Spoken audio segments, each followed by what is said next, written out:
Good evening. Welcome back. Or, if you're new here, come in. There's a fire, and nothing tonight is urgent. This is the sleepy history of medicine.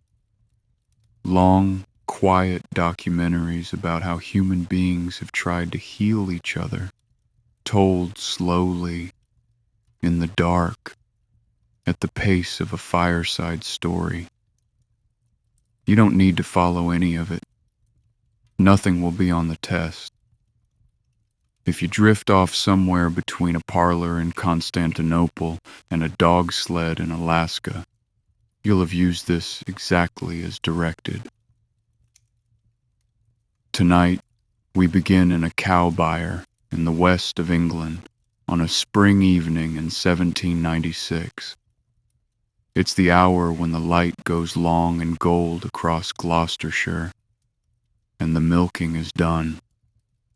The byre smells of hay and warm animal. A lantern hangs on a nail by the door, not yet needed. A dairymaid is finishing up, rinsing pails, wiping her hands, unremarkable in every way except one, which she doesn't know about, and which is this. She is quietly famous among the country people for something she hasn't got, and by the wisdom of the countryside never will. And down the lane, walking home to the village of Berkeley, is the local doctor, a country physician of no particular celebrity, fond of bird watching and fossils, who has been turning a piece of that same country wisdom over in his mind, on and off, for the better part of 20 years. The way you turn over a pebble in your pocket. Tomorrow morning, he is going to try something. We'll come back to that byre, but it's worth saying now what this story is, because it's not quite like anything else in this series. Every medicine we have met so far, the theriac and the quinine, the opium and the aspirin, was an answer to the same question. You are sick. What can be done? Tonight's subject answers a different question entirely, a stranger and more wonderful one. You are well, and what can be done to keep you that way? This is the story of the only medicine that works before you're sick. It is very old, far older than that byre. It begins with folk knowledge in China and Africa and the Ottoman court, long before any laboratory existed to explain it. And it ends with the rarest thing in the whole history of medicine, a thing that has happened exactly once, a disease, the worst one, the one that killed kings and commoners alike for 3,000 years, hunted deliberately to extinction until it existed nowhere on Earth except 2 locked freezers. There are heroes in the story, and most of them are not who the statues say they are.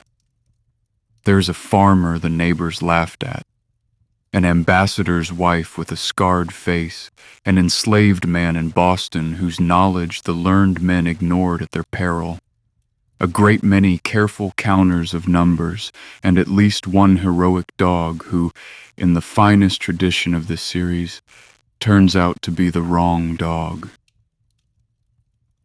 So settle in. The lantern is on its nail. The doctor is nearly home. The evening is ordinary. It is the last ordinary evening of a very long war, though nobody in Gloucestershire knows it yet. Chapter 1. The Speckled Monster.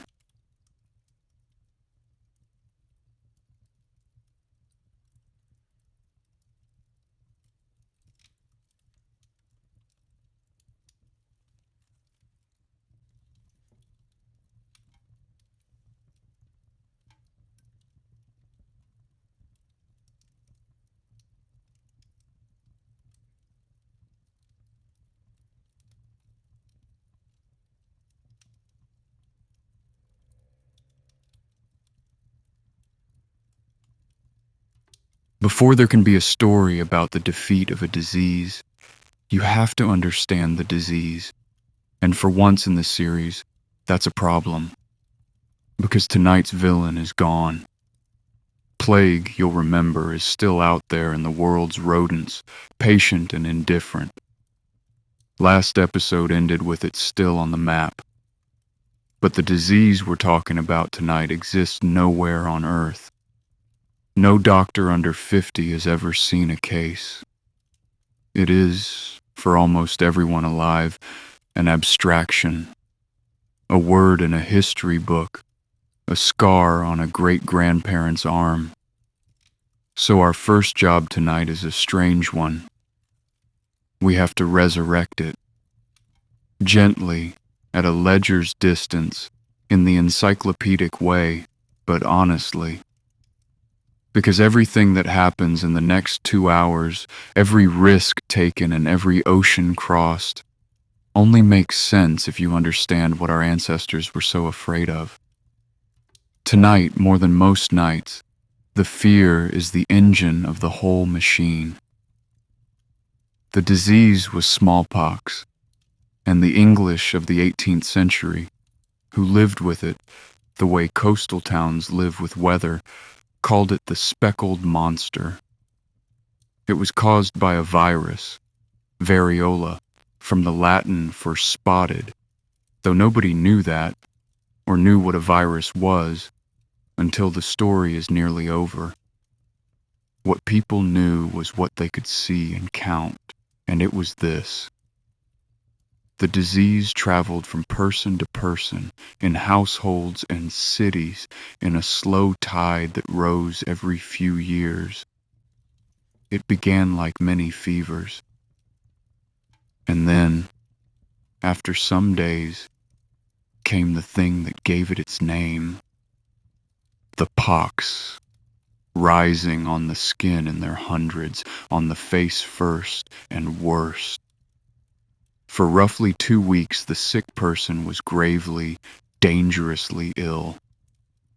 And then the arithmetic took over. And the arithmetic was terrible. In the 18th century cities that kept count, somewhere around 1 in every 6 or 7 who caught smallpox did not survive it. For the deadlier of the disease's 2 strains, modern reckonings put the toll higher still, as many as 3 in every 10. The decimals shift with the century and the outbreak, and we'll let the historians argue them. Among infants, in bad years, it was crueler than any of those numbers. And the survivors, the great majority, it's worth saying plainly, since we'll be spending the night with several of them, carried the disease's signature for the rest of their lives. The pitted scars, the pock marks, most visible where the pox had been thickest, on the face. Some were left blind. In the centuries when smallpox was everywhere, a pocked face was so common that it was simply part of what humanity looked like. Advertisements seeking runaway servants and lost relatives listed it alongside height and hair color, as ordinary as either. When the novels of the period describe a great beauty, part of what they mean, part of what the word beauty quietly meant, in a world of speckled faces, was unmarked. She had escaped. How long had this been going on? A very long time. Though exactly how long is one of those questions where honesty requires us to hedge. The mummy of the pharaoh Ramses V, who died more than 3,000 years ago, carries raised lesions on the face that look suggestively like smallpox. Some textbooks state it as fact, and the careful ones add that a mummy cannot be cultured and the diagnosis cannot be proven.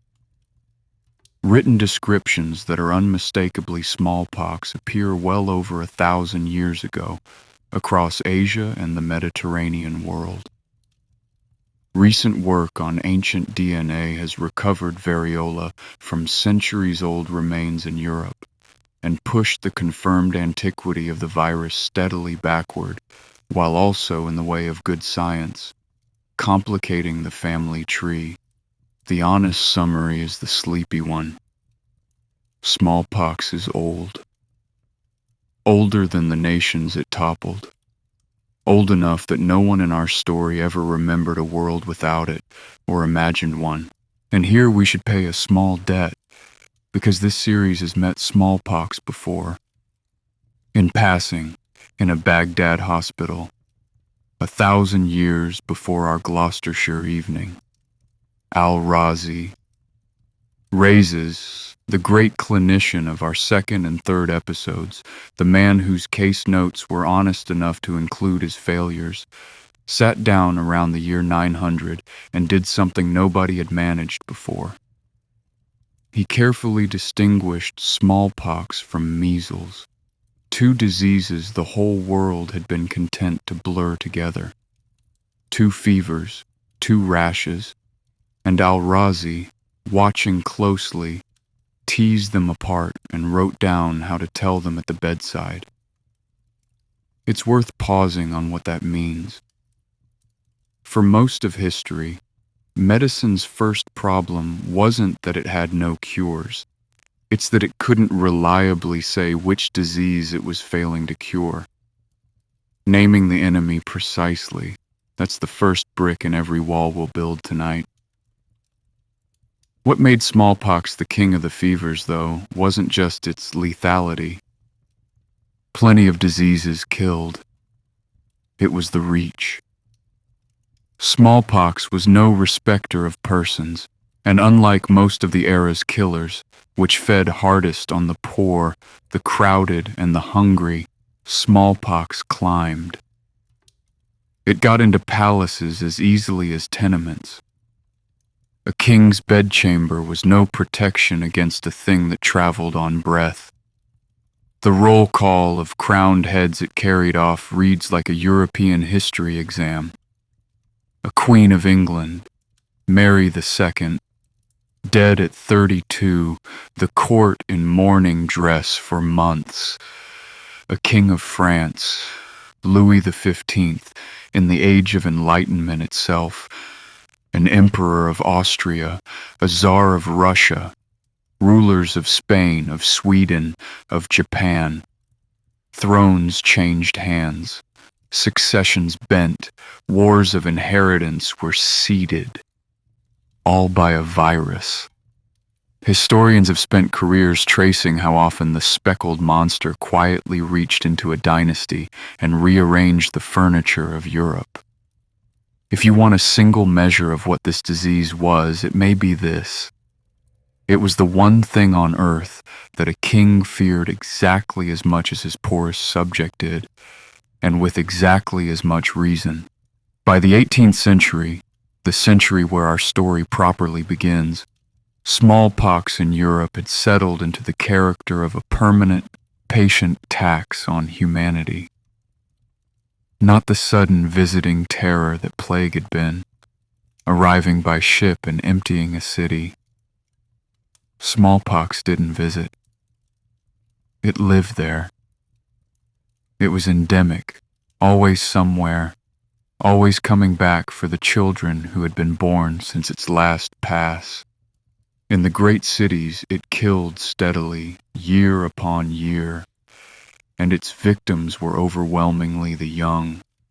And when Europe's ships carried it to peoples who had never met it before, across the Atlantic and later the Pacific, it did to whole civilizations what it did to no European city.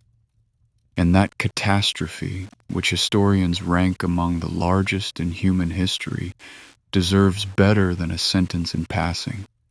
It will get its due weight when our story crosses the ocean. Across the 20th century alone, the century in which humanity finally won, the century this episode ends by describing, the common estimate is that smallpox killed some 300 million people. More than the century's wars combined. We say estimate, and we hedge it, as we always do. But you may hedge a number like that a long way before it stops meaning what it means. Now, having built the monster honestly, here's the mercy. The one strange mercy, the crack in the monster's armor, and the reason tonight's story is possible at all. Smallpox never came back for you. Everyone knew it. It was one of the oldest observations in medicine, made independently in every civilization the disease touched. Whoever survived the speckled monster was done with it. You could nurse the sick through outbreak after outbreak, sleep in their rooms, breathe their air for the rest of your life, and it would pass over you as though you were marked. In the Athens of Thucydides, you'll remember the debunk from last episode. The famous plague that, whatever it was, wasn't the plague. It was the survivors of the epidemic who did the nursing, because everyone could see they were the only ones it was safe to send. The scarred were, in this one way, blessed. A pocked servant commanded higher wages in some times and places. And here's a fact that tells you everything about the world we're describing. A visibly pockmarked face could be a selling point, proof written on the skin that this nurse, this maid, this sailor could walk through the fire without burning twice. Nobody knew why. There was no theory worth the name.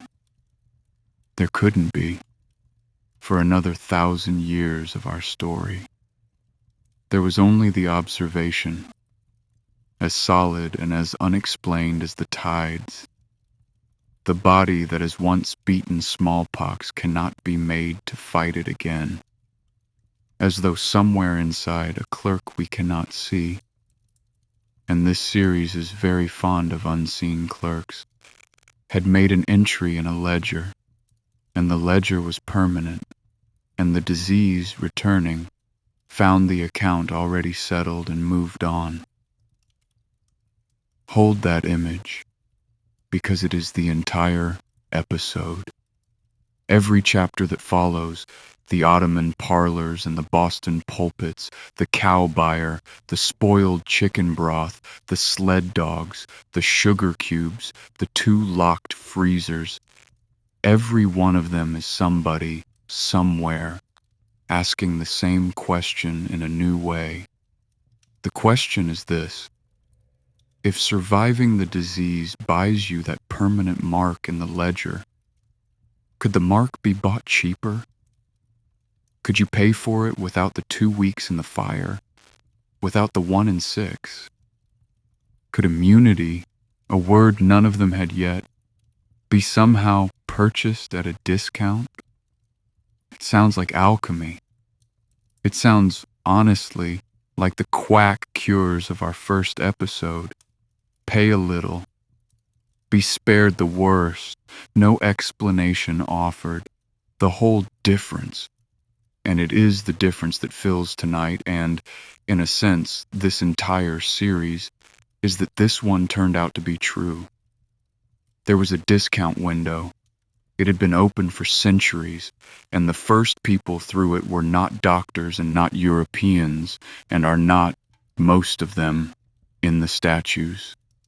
Next door, in Chapter 2, we'll meet them, the old wisdom, the mothers and healers of China, Africa, and the Ottoman lands who learned to buy immunity at a price, and the scarred English ambassador's wife who watched them do it and brought the receipt home. Chapter 2: The Old Wisdom.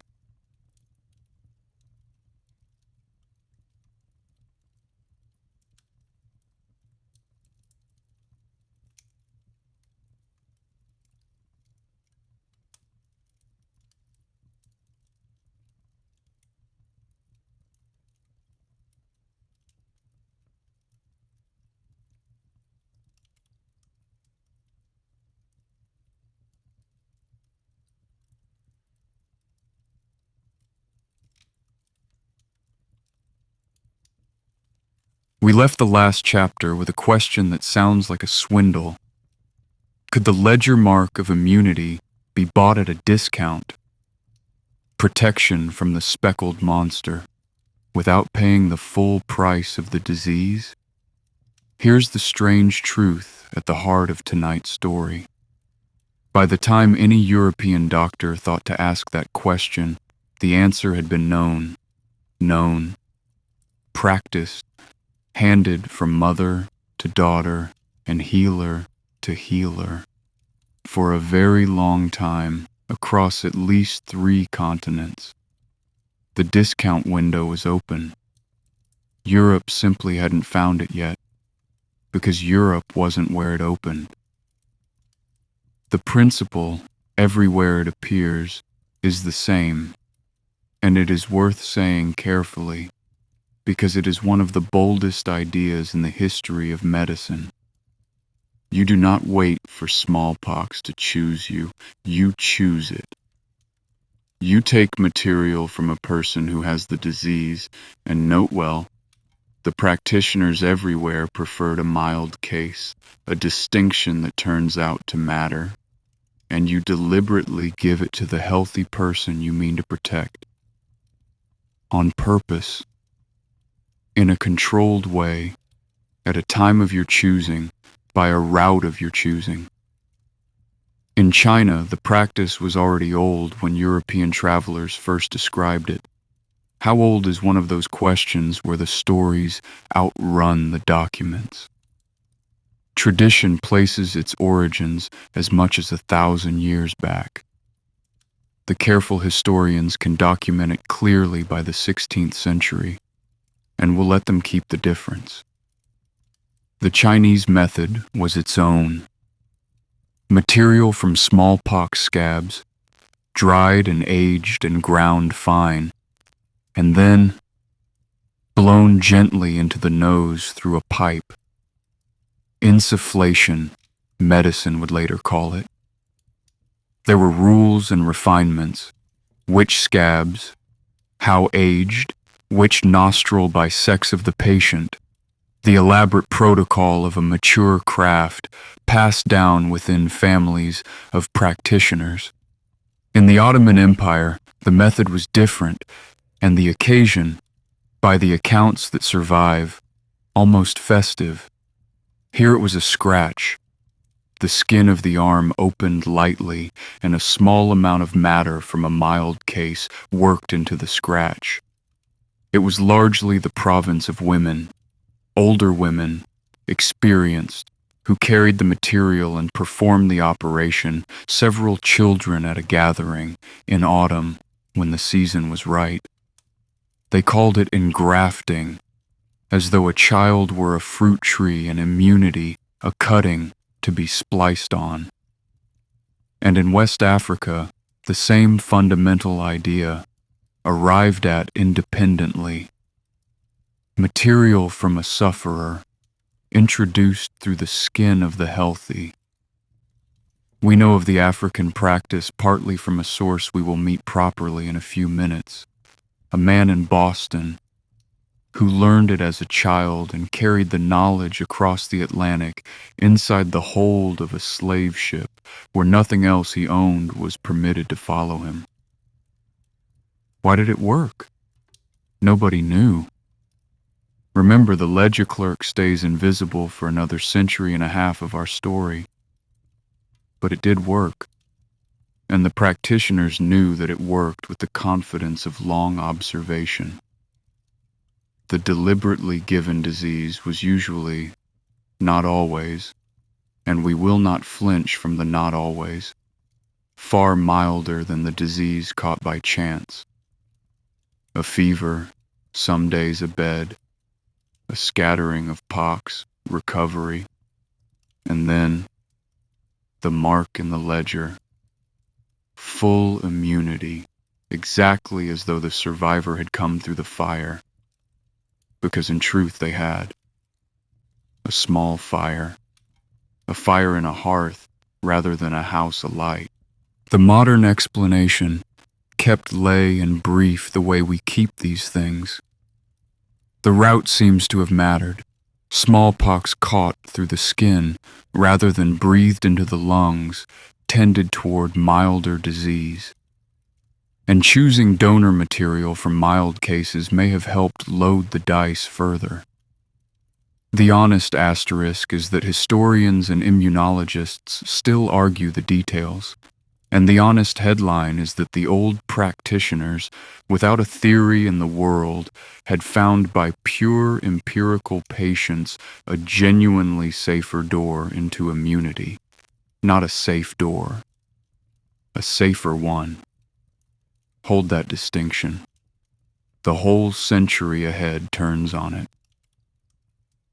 Now for the carrier who brought this knowledge into English, and she is one of the great characters in the series.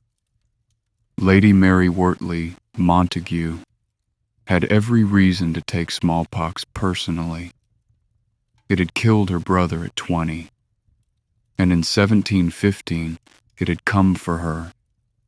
A celebrated beauty of London society, a wit, a poet, and she survived in the way the speckled monster permitted, scarred, her famous complexion pitted, her eyelashes gone. She wrote about it afterward with a dry, flinty clarity that makes her letters a pleasure 3 centuries on. She was not a woman inclined to pretend a thing had not happened. In 1716, her husband was appointed ambassador to the Ottoman court, and Lady Mary did something ambassadors' wives were not expected to do. She paid attention. She learned what she could of the language. She visited the women's world that male travelers never saw, and in the spring of 1717, in a letter home to a friend, she described as news, as marvel, the engrafting parties. The old women with their needles, the children scratched and grafted, the mild fevers, the recoveries.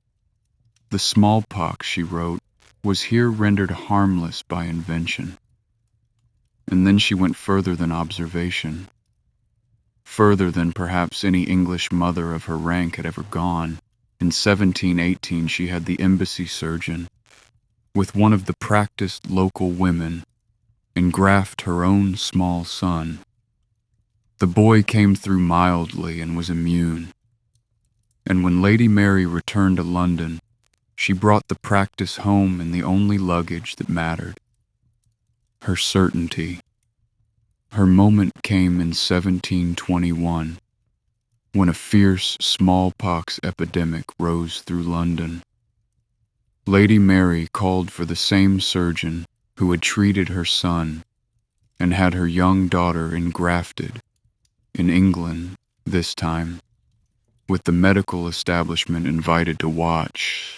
They watched. The little girl sickened lightly, recovered completely, and became, in effect, Exhibit A. The physicians who attended went away arguing, which is what evidence does to physicians, and the practice, inoculation, they called it, or variolation after the disease itself, had arrived in the West. Within a year it would reach the royal family by a route through Newgate Prison that belongs to the next chapter where the counting begins. But the same epidemic year, the same practice, and a far harder version of the story was unfolding 3,000 miles west in Boston. And this is the part of tonight where we owe the record a debt of plain speaking. Cotton Mather was Boston's most famous minister, a Puritan divine, learned, vain, difficult, endlessly curious, a member of the Royal Society who read its correspondence hungrily. Some years earlier, he had put a question to a man named Onesimus, who was enslaved in Mather's own household. Had he ever had the smallpox? And Onesimus gave an answer Mather never forgot. Yes and no. He had undergone as a young man in West Africa an operation, a cut in the skin, matter worked in, that had given him a touch of the disease and left him safe from it forever. He showed Mather the scar. He told him, Mather recorded, that this was done widely among his people, and that whoever had the courage to use it was forever free of the fear. One plain sentence, because it must be said and then honored rather than lingered over. The knowledge that would help save Boston came from an enslaved West African man, held in the household of the minister who took the credit, and Onesimus later purchased a measure of his own freedom. History does not record where or when he died. When Mather later found the same practice described in the Royal Society's letters from Constantinople, he took it as confirmation from learned men of what Onesimus had already taught him. In April 1721, a Royal Navy ship brought smallpox into Boston Harbor, and the epidemic began its climb. Mather wrote to the town's physicians urging inoculation. The response of Boston's medical establishment was very nearly unanimous: outrage. Only one man answered, Zabdiel Boylston, a surgeon of no university degree and considerable nerve, who began at home. He inoculated his own 6-year-old son and 2 enslaved members of his household, a man and a boy. All recovered. He went on inoculating through the summer and autumn while the town convulsed around him.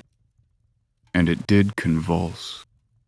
The opposition was not gentle, and, uncomfortably for every tidy telling, it was led by the town's best credentialed physician, and cheered on by a newspaper run by one James Franklin, whose apprentice younger brother, a certain Benjamin, was then 15 and setting type for arguments he would one day bitterly regret having printed. Remember that name? Because in the next chapter, Smallpox will hand him the hardest lesson of his long life. The objections were medical. You are spreading the very epidemic you claim to fight, which was not a foolish concern. Theological. The disease is providence, and dodging it presumption. And beneath both, the oldest objection of all, this is new and foreign, and we did not think of it. In November, at the height of it, someone threw a bomb, a real one, an iron grenade, through Cotton Mather's window at 3 a.m. It failed to explode. Tied to it was a note whose wording, profane and to the point, suggested the author would happily inoculate Mather with something of his own devising. The bomb sits in the story like a full stop. This is what the arrival of a new idea actually looks like, up close in any century. But Boylston did something amid the fury that outlasted all of it.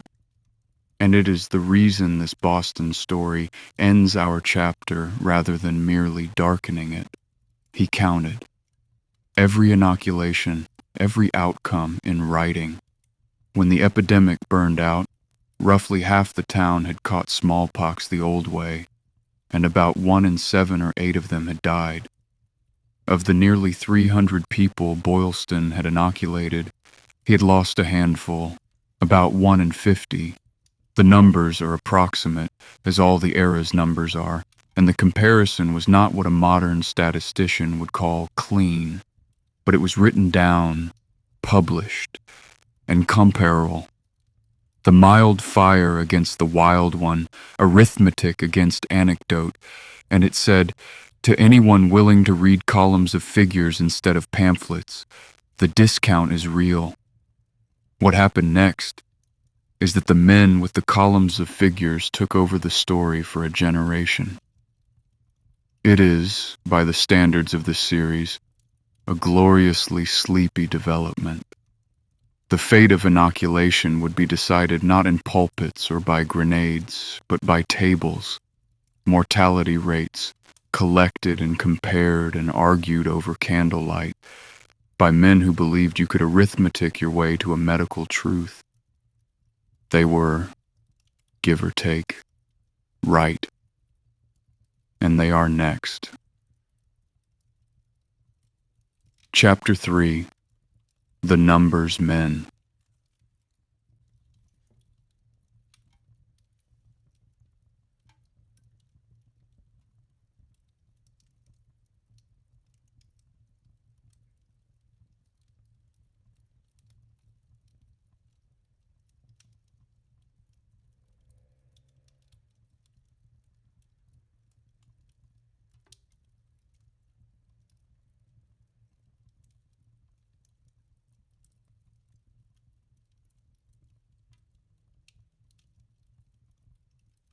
Every new medical idea, sooner or later, has to pass through a doorway marked "Prove It." The story of how inoculation passed through that doorway is really the story of the doorway itself being built. Because in 1721, medicine had almost no machinery for proving anything. What it had, thanks to a London draper we met last episode counting the plague dead and the bills of mortality, was a new and still strange notion that you could learn medical truth by adding people up. This chapter is about the adders up. It is the quietest chapter in tonight's story, and, by the standards this series lives by, very nearly the most important. It begins, though, with an experiment we would never permit today, and we'll describe it plainly, as we do. In August of 1721, with London's epidemic raging and the royal family wanting to know whether this Turkish practice was safe enough for princes, an arrangement was struck at Newgate Prison. 6 condemned prisoners were offered their pardons in exchange for undergoing inoculation before an audience of physicians. One plain sentence, and the honest one. Their consent was purchased with their lives, which is not consent as we understand the word, and the fact that the bargain looks almost gentle by the standards of its century is a measurement of the century. All 6 were inoculated.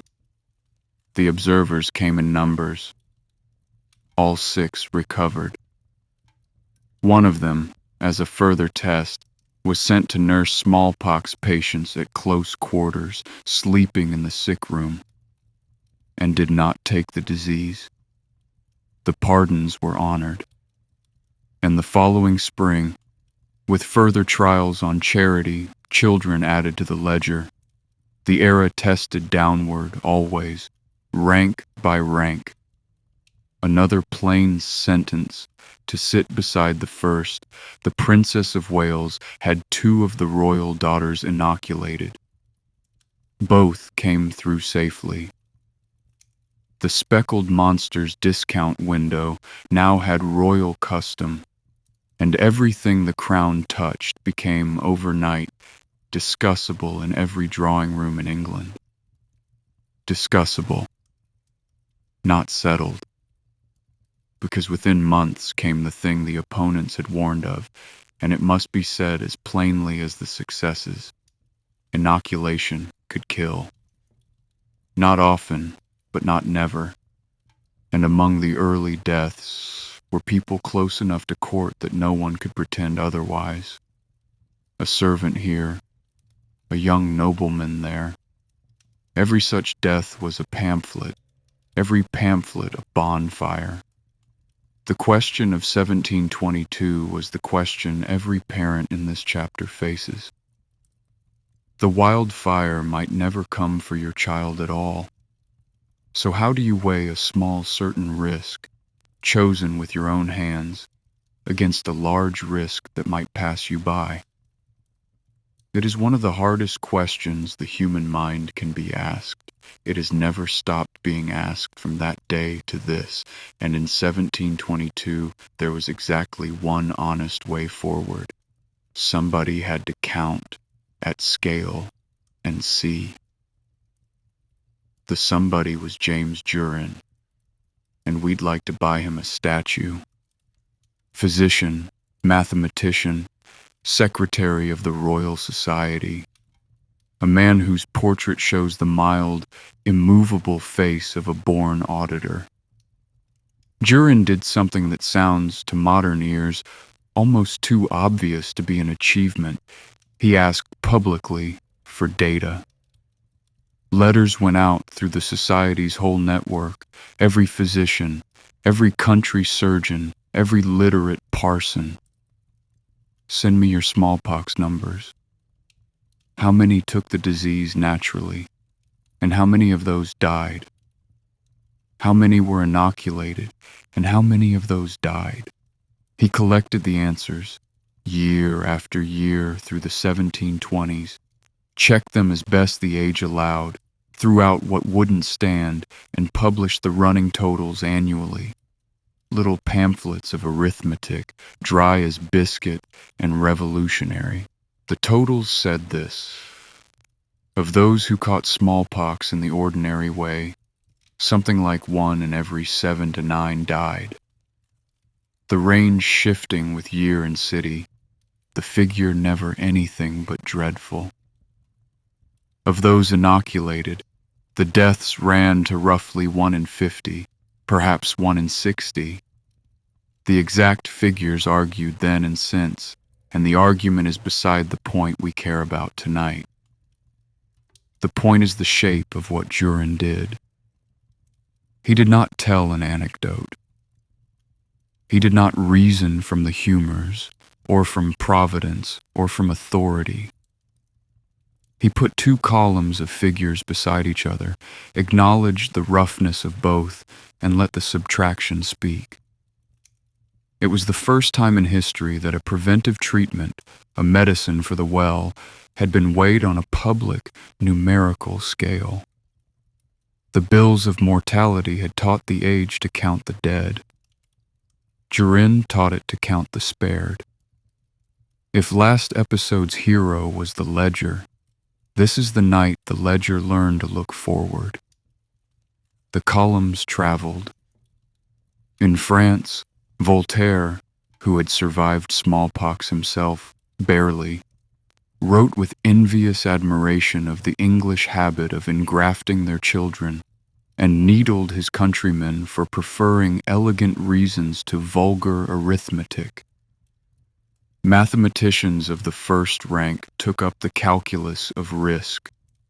One celebrated analysis weighed years of expected life bought against the small immediate gamble, and a philosopher-mathematician of equal rank objected that a parent's dread of causing a child's death this week cannot simply be divided into an average. And if that exchange sounds abstract, notice that it is precisely the argument at every kitchen table in this story, dressed in equations.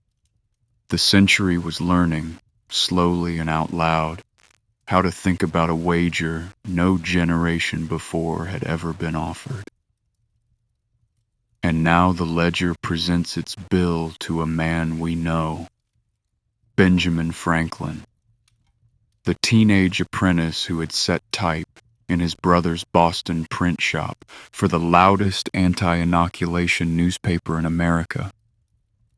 Franklin grew, moved to Philadelphia, prospered, and changed his mind about inoculation as the numbers came in. He was, whatever else, a man arithmetic could reach.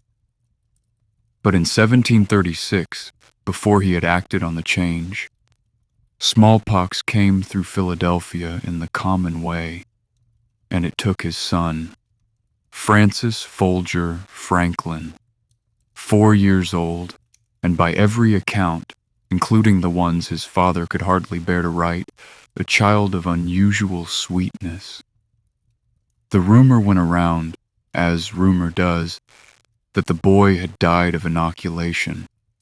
and Franklin did a hard thing. He put a notice in his own newspaper stating plainly that his son had died of smallpox taken naturally, that he had not had him inoculated, and that he said so lest his example deter others from a practice he believed in. Decades later, an old man writing his life story, he set down the passage that belongs in this chapter's ledger more than any column of Jurin's, that in 1736 he lost a fine boy of 4 years to the smallpox, taken in the common way. That he had long regretted bitterly, and still regretted, that he had not given him inoculation, and that he mentioned it for the sake of parents who omit the operation on the supposition that they could never forgive themselves if a child died under it. His example showing, he wrote, that the regret may be the same either way, and that therefore the safer should be chosen. Read it slowly, once, and you have the entire 18th century argument, settled not by a mathematician but by a father. There is no choice that carries no risk. There is only the arithmetic and love doing their best in the dark. The century's two most spectacular inoculation stories both belong to heads of state, and will take them in order of latitude. In 1768, the Empress Catherine the Great of Russia, having watched smallpox stalk the courts of Europe and reach, that year, uncomfortably close to her own, sent quietly to England for an inoculator of known skill. Thomas Dimsdale, a Quaker-rooted physician of Hartford, made the long journey to St. Petersburg, where the Empress proposed to be inoculated herself, first, before her court and her son. The stakes were explained to Dimsdale with imperial frankness. An empress dead of an English doctor's lancet would be, diplomatically speaking, awkward, and relays of post horses were arranged, standing ready on the road out of Russia, to carry the doctor swiftly beyond the reach of popular fury should the worst occur. A story that good is usually the kind this series has to hedge. This one, we are delighted to report, is actually in the record. The Empress thought of everything, including the getaway. What is certain is that Catherine was inoculated, sickened mildly, recovered entirely, had her son inoculated after her, and rewarded Dimsdale on a scale that made him one of the best-paid physicians in the history of the profession. A barony of the Russian Empire, a fortune in fee and pension. More to the point, she made her own body the argument. Notices went through the empire that the Empress had chosen the lancet, and inoculation in Russia acquired, at a stroke, the highest endorsement autocracy could print. And in the American winter of 1777, George Washington, pocked himself since a youthful voyage to Barbados, and thus immune, and thus, in the grim actuarial sense of this chapter, usable anywhere in an infected camp, faced a calculation of his own. Smallpox had already helped wreck one American army in Canada. Recruits were refusing to enlist for fear of the camps, and the wildfire, moving through a war, could do what no British general had managed. That February, from his winter quarters, Washington ordered something no army had ever attempted: the mass inoculation of the Continental forces. New recruits variolated on arrival, in secrecy, hospitals improvised, the operation rolling through the ranks by the thousand. It worked. Deaths from smallpox in the army fell away to a whisper of what they had been, and historians of the war rank the decision among the most consequential Washington ever made, a general's greatest victory won with a lancet over an enemy that flew no flag. And if his name is ringing a distant bell tonight, This is the same George Washington who on a December night in 1799 would be bled of some 2/5 of everything he had by the best physicians of his age in our very first episode. The same man. The era's best public health decision and its most infamous treatment. One lifetime apart. Medicine does not advance in a line. It advances in patches, like light through moving clouds. So by the last decades of the century, the numbers men had won the argument they could win. Inoculation was established across Europe and America, regulated here, fashionable there, resisted elsewhere, but counted everywhere, and the count said, "The discount is real." Yet the fine print never went away. Variolation was still smallpox. The inoculated could die of it, rarely, but truly. And through their weeks of mild fever they were contagious. Each purchase at the discount window could, if carelessly managed, light the wildfire in someone else. The perfect version of the idea would be something that gave the ledger mark without using the monster at all. A tame cousin of the disease, if such a thing existed, that cost nothing and could spread nothing. No reasoning of the age predicted such a thing. It was waiting, as the best things in this series always seem to be, in a farmyard. In the folklore of the milking shed, in the unmarked hands of the dairymaids, back down the lane in Gloucestershire where our evening began. Chapter 4. The Milkmaid and the Doctor.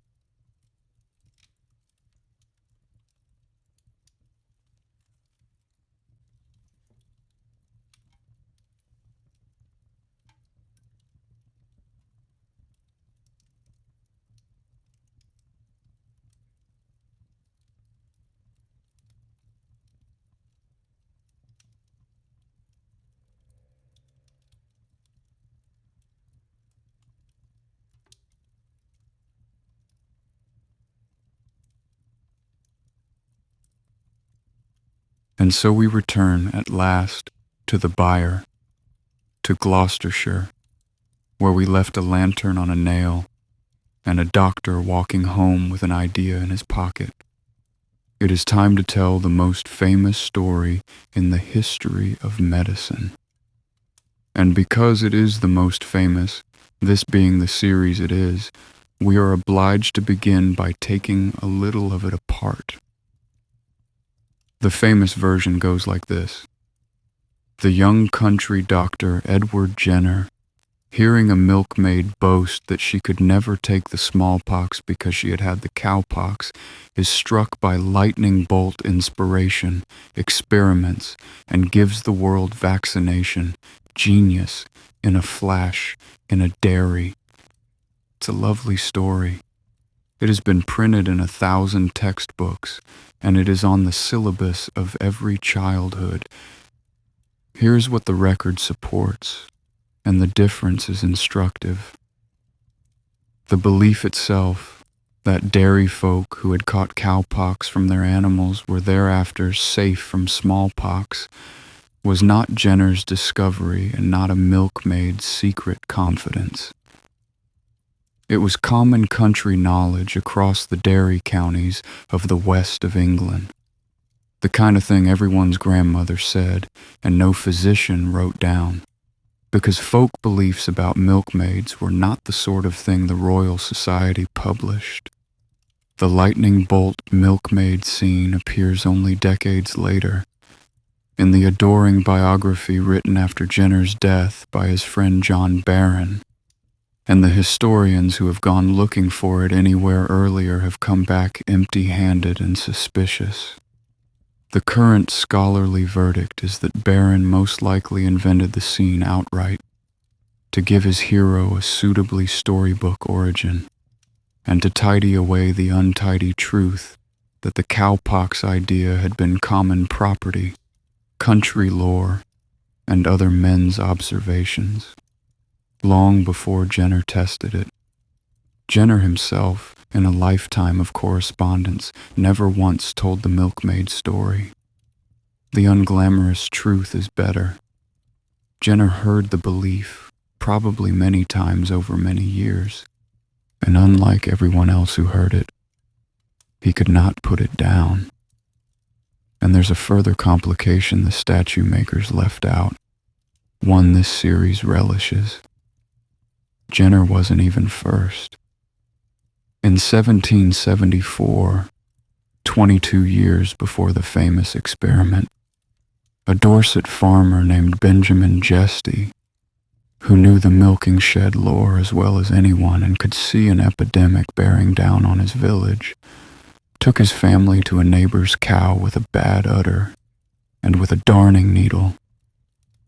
A stocking needle, the accounts say, an instrument of the sewing basket, not the surgery, scratched cowpox matter into the arms of his wife and 2 small sons, deliberately, on purpose.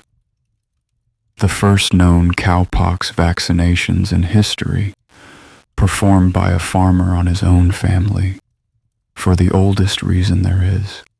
His neighbors were appalled. He was hooted at market, the accounts say, as a man who would turn his family into beasts, and his sons, exposed to smallpox later in life, never took it. Jesty received in his lifetime almost nothing. Late, grudging recognition, a portrait, a proud tombstone in a Dorset churchyard that records him as the first person known to have introduced the cowpox by inoculation. He deserves the sentence he almost never gets, so here it is at full length. Before medicine had the idea, a farmer had it, tested it on everything he loved, and was laughed at for being right. Why then does the story, rightly, still belong to Jenner? Settle in, because the answer is the whole point of this chapter, and it is not because history is unfair. Or not only that. Edward Jenner was a Berkeley man, born and buried there. A country surgeon's apprentice who had trained in London under the great John Hunter, the most restlessly empirical medical mind in England, and then, to London's puzzlement, gone home again.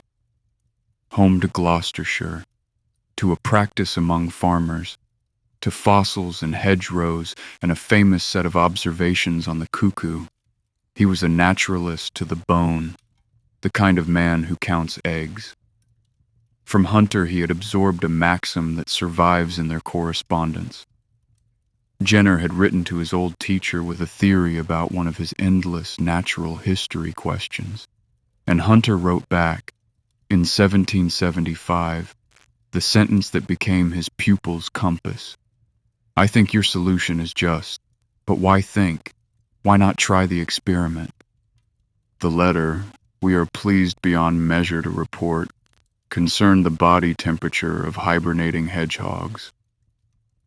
That maxim, planted in a man who lived within a mile of 100 dairies and heard the cowpox lore at every fireside, is the actual origin story. Not a flash of inspiration, but 20 years of a naturalist's patience circling a folk belief and asking, in Hunter's voice, how would you test it? By the 1790s, Jenner had done the groundwork nobody remembers. He had collected cases, dairy workers who'd had cowpox and then, when variolation came through the parish, failed to respond to it, their bodies already holding the mark in the ledger. He had puzzled over the confusions, the false cowpox that protected no one, the spurious cases that muddied the lore. He had convinced himself the folk belief was true but conditional, true of the right pox, caught at the right stage. What remained was Hunter's question, and in May of 1796 it arrived in his surgery wearing the form of a young dairymaid named Sarah Nelms, with fresh cowpox sores on her hand, caught, parish tradition has always insisted, and we see no reason to spoil it, from a Gloucester cow named Blossom, whose hide hangs to this day, improbably and wonderfully, on the wall of a medical school library.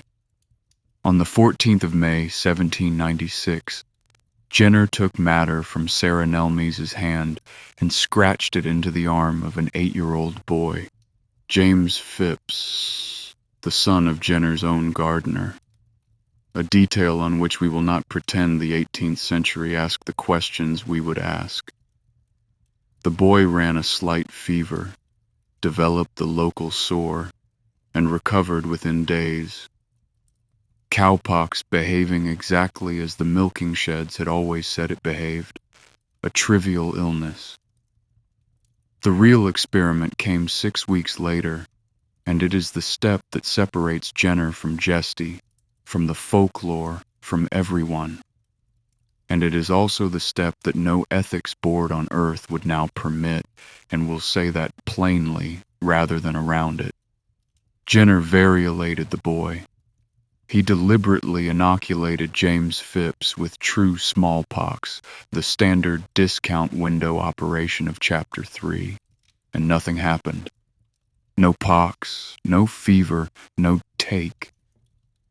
The ledger mark was there, purchased for the price of a sore on the arm.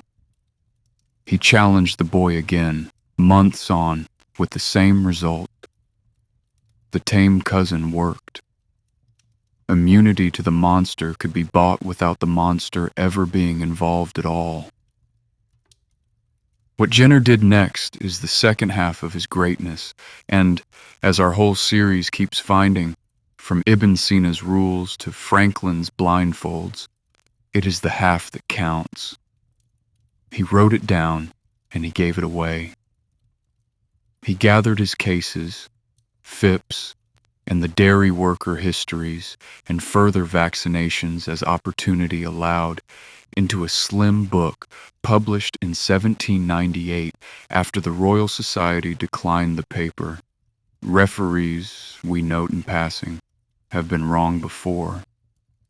An inquiry into the causes and effects of the variolae vaccinae, the cow smallpox, from vacca, the Latin simply for cow. Within the decade, the procedure it described had a name coined in its honor, vaccination, and the word would, in time, swallow the whole field. Every immunization we meet for the rest of tonight against diseases no cow ever dreamed of is named for Blossom's kind, a herd of etymological cattle grazing in every pharmacy on earth. The inquiry did what Jesty's darning needle, for want of ink, could not. It made the discovery portable. Cowpox matter could be dried on a thread or sealed between glass. The technique could be learned from the book in an afternoon. And the property that changes the next chapter of the world, the vaccine could be passed arm to arm, sore to sore, from one vaccinated person to the next, a chain of protection that needed no cow at all after the first link. Where variolation had required managing a genuinely dangerous disease in quarantine, vaccination was safe enough for a village surgeon, cheap enough for a parish, mild enough for an infant. And Jenner, a man vain enough in the ordinary ways, who spent his later years defending his priority with both elbows, we do not deal in plaster saints, did one thing for which the vanity may all be forgiven. He never patented, never priced, never restricted. In the garden of his house at Berkeley, he built a one-room thatched hut, and there, on appointed days, He vaccinated the poor of the district free of charge, calling the little building, with a countryman's grin at his own grandeur, the Temple of Vaccinia. It still stands. You may visit it. A shed, in a garden, in Gloucestershire, with a name like a cathedral, which is, give or take, this whole series' theory of medical history in a single image. Parliament voted him grants. Oxford gave him a degree. An empress of Russia, Catherine's daughter-in-law, keeping up the family tradition, sent him a ring and named the first Russian child vaccinated Vaccinov, which we mention purely because it is true and delightful. But the honor Jenner reportedly valued, and the one that carries our story onward, came from the peoples of the world who took the thing and ran. Within a few years of the inquiry, this parish discovery was in Vienna and Boston, Baghdad and Bombay, and preparing, in the hold of a Spanish ship, to attempt something no medicine had ever attempted, to circle the entire globe. How it did that, with no refrigeration, no glass vial that could survive the tropics, nothing but human arms to carry the flame, is the next chapter.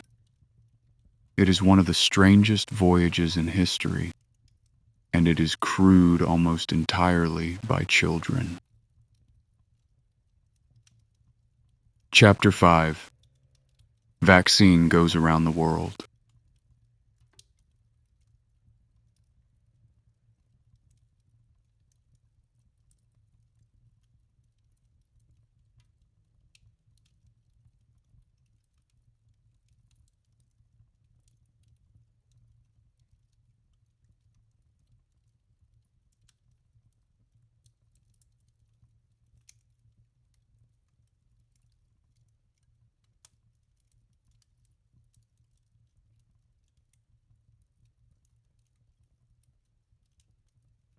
Here's the problem the world faced in 1800, and it is a genuinely interesting one. So let's lay it out on the table like a map. The vaccine worked. That news traveled at the speed of print. The inquiry was translated, summarized, argued over from Edinburgh to Vienna within a couple of years. But the vaccine itself, the actual living matter that had to go into an actual arm, traveled at the speed of decay. Kapok's lymph, dried on threads or sealed between little plates of glass, lasted days or weeks if you were lucky. Heat killed it. Time killed it. And the places that needed it most lay on the far side of oceans that took months to cross. Europe could print the idea everywhere. It could not post the substance anywhere. For a little while, it looked as though vaccination might remain what it began as, a blessing for countries within a mail coach's reach of a cow. The solution, when it came, used no ice and no glass. It used the one vessel that could keep vaccine alive indefinitely, reproduce it faithfully, and walk it ashore on its own 2 feet. The human arm. A vaccinated person, you'll remember, develops one modest sore, and for a few days that sore contains fresh, living vaccine. Vaccinate one person today. In about a week, vaccinate the next from the first. In another week, the next again. The vaccine becomes a flame passed hand to hand, literally arm to arm, for as long as you have arms to pass it to. On land, that meant chains of villagers. At sea, it meant something else. And this is where our story boards a Spanish ship. In 1803, King Charles IV of Spain, who had lost a daughter to smallpox and whose empire stretched from the Caribbean to the Pacific, authorized what historians now describe as the first international health expedition in history, an official voyage to carry vaccination to every Spanish territory on Earth. Its director was Francisco Xavier de Balmes, a military surgeon of formidable organizational gifts, and by most accounts, a temperament to match. And the expedition's method was dictated by the arithmetic of the arm-to-arm chain. The Atlantic crossing took well over a month. A chain needs a fresh link roughly every week.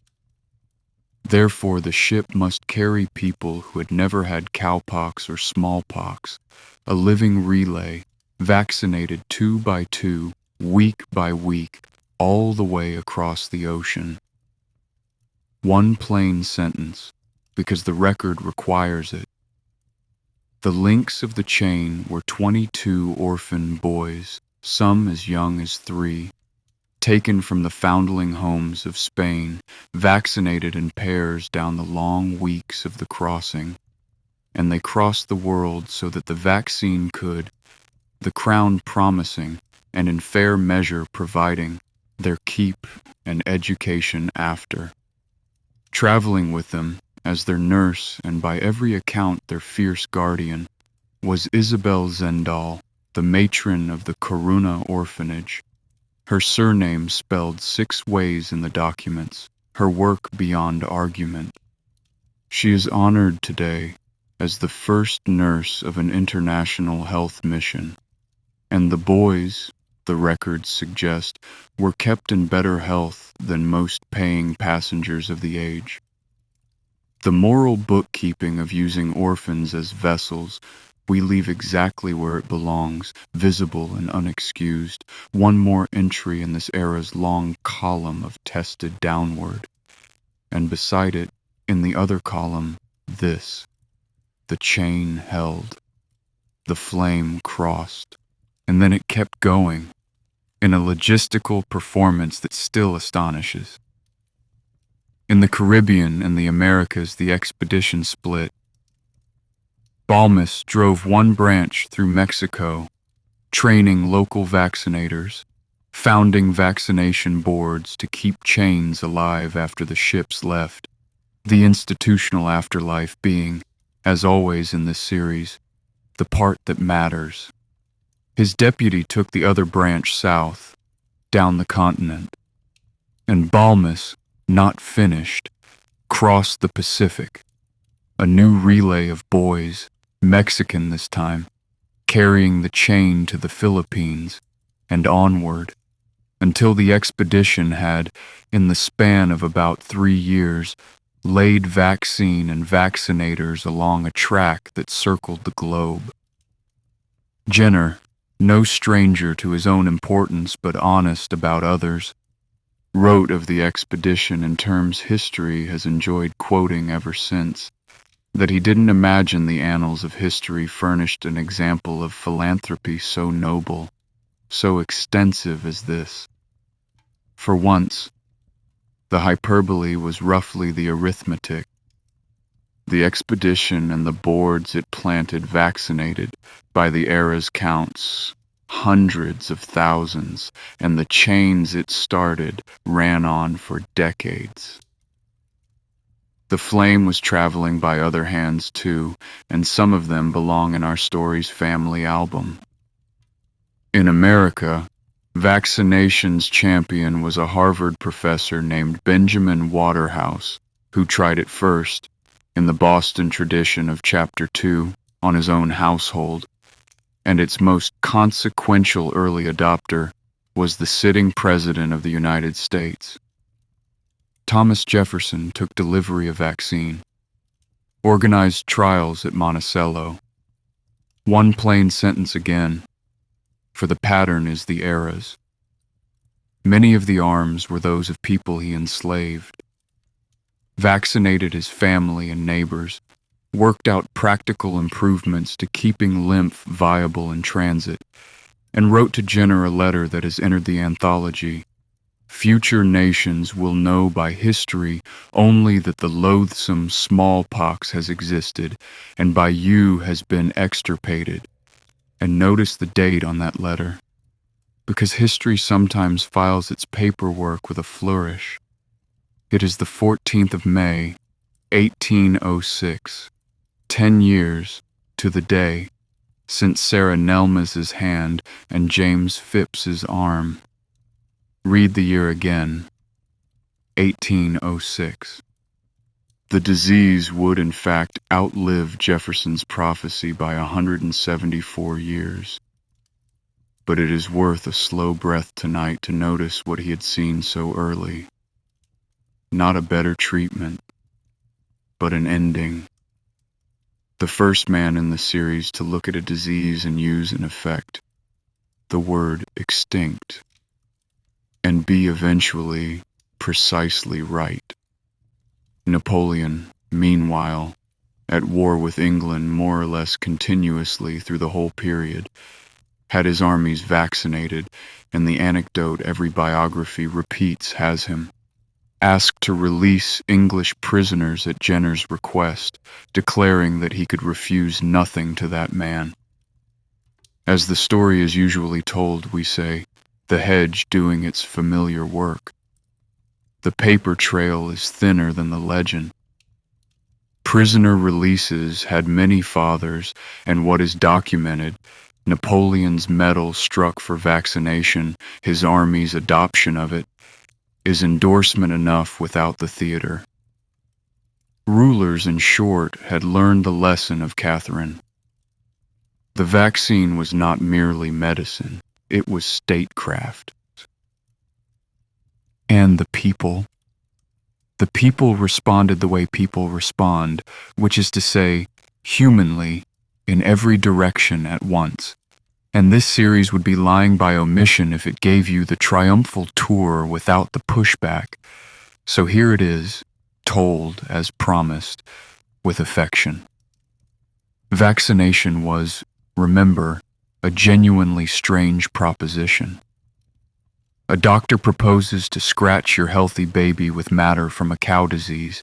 The very name advertised the indignity, on the promise that an invisible mark would keep off a fever that might never come anyway. In 1802, the caricaturist James Gilray, the deadliest pen in England, published the scene as the age's comedy deserved. A vaccination clinic in which the patients are sprouting, from arms, noses, nether regions, tiny cows. Horned patients bellow, a serene doctor lancets on. It is one of the great medical cartoons of all time. It hangs in respectable collections today. And here is the thing this series once noticed. It is funny. The fear it drew on, of the new, of the animal, of the expert who says, "Trust me," is the same fear that threw a grenade through Cotton Mather's window 80 years earlier, and will surface again in every century of the story, because it is not a defect of some past age. It is what it feels like, from the inside, to be asked to believe something before the proof has finished arriving. Anti-vaccination societies formed, pamphlets flew, and the fears were answered again, the only way they have ever really been answered, not by mockery, but by decades of visible, countable, neighborly results, one unpocked generation growing up next door at a time. Because that is what happened.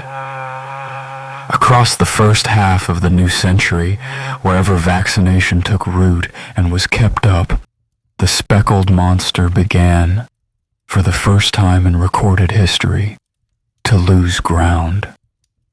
Smallpox mortality in the vaccinating countries fell in places to fractions that would have read as fantasy to Jurin's correspondence. It did not disappear. Chains lapsed, Wars scattered vaccinators. The disease waited with the patience of Chapter 1, and infants kept arriving unmarked into the world. But the direction had changed. For 3,000 years, the ledger had run one way. Now, wherever the flame was tended, it ran the other. And there our story might have settled into a long, quiet victory lap. Except that vaccination, for all its power, was still a one-trick miracle. It worked against smallpox because nature happened to have supplied a tame cousin. For every other fever in the hospital, the cholera and the typhoid, the rabies and the anthrax and the rest of the ward, there was no cow, no lucky cousin, no folk shortcut, nothing. If the trick was ever to work again, someone would have to learn to do on a laboratory bench what a Gloucestershire Pasteur had done by accident. Take a wild disease and make it tame. That someone is a French chemist with a holiday to thank and some chickens. Chapter 6. Pasteur's Chickens.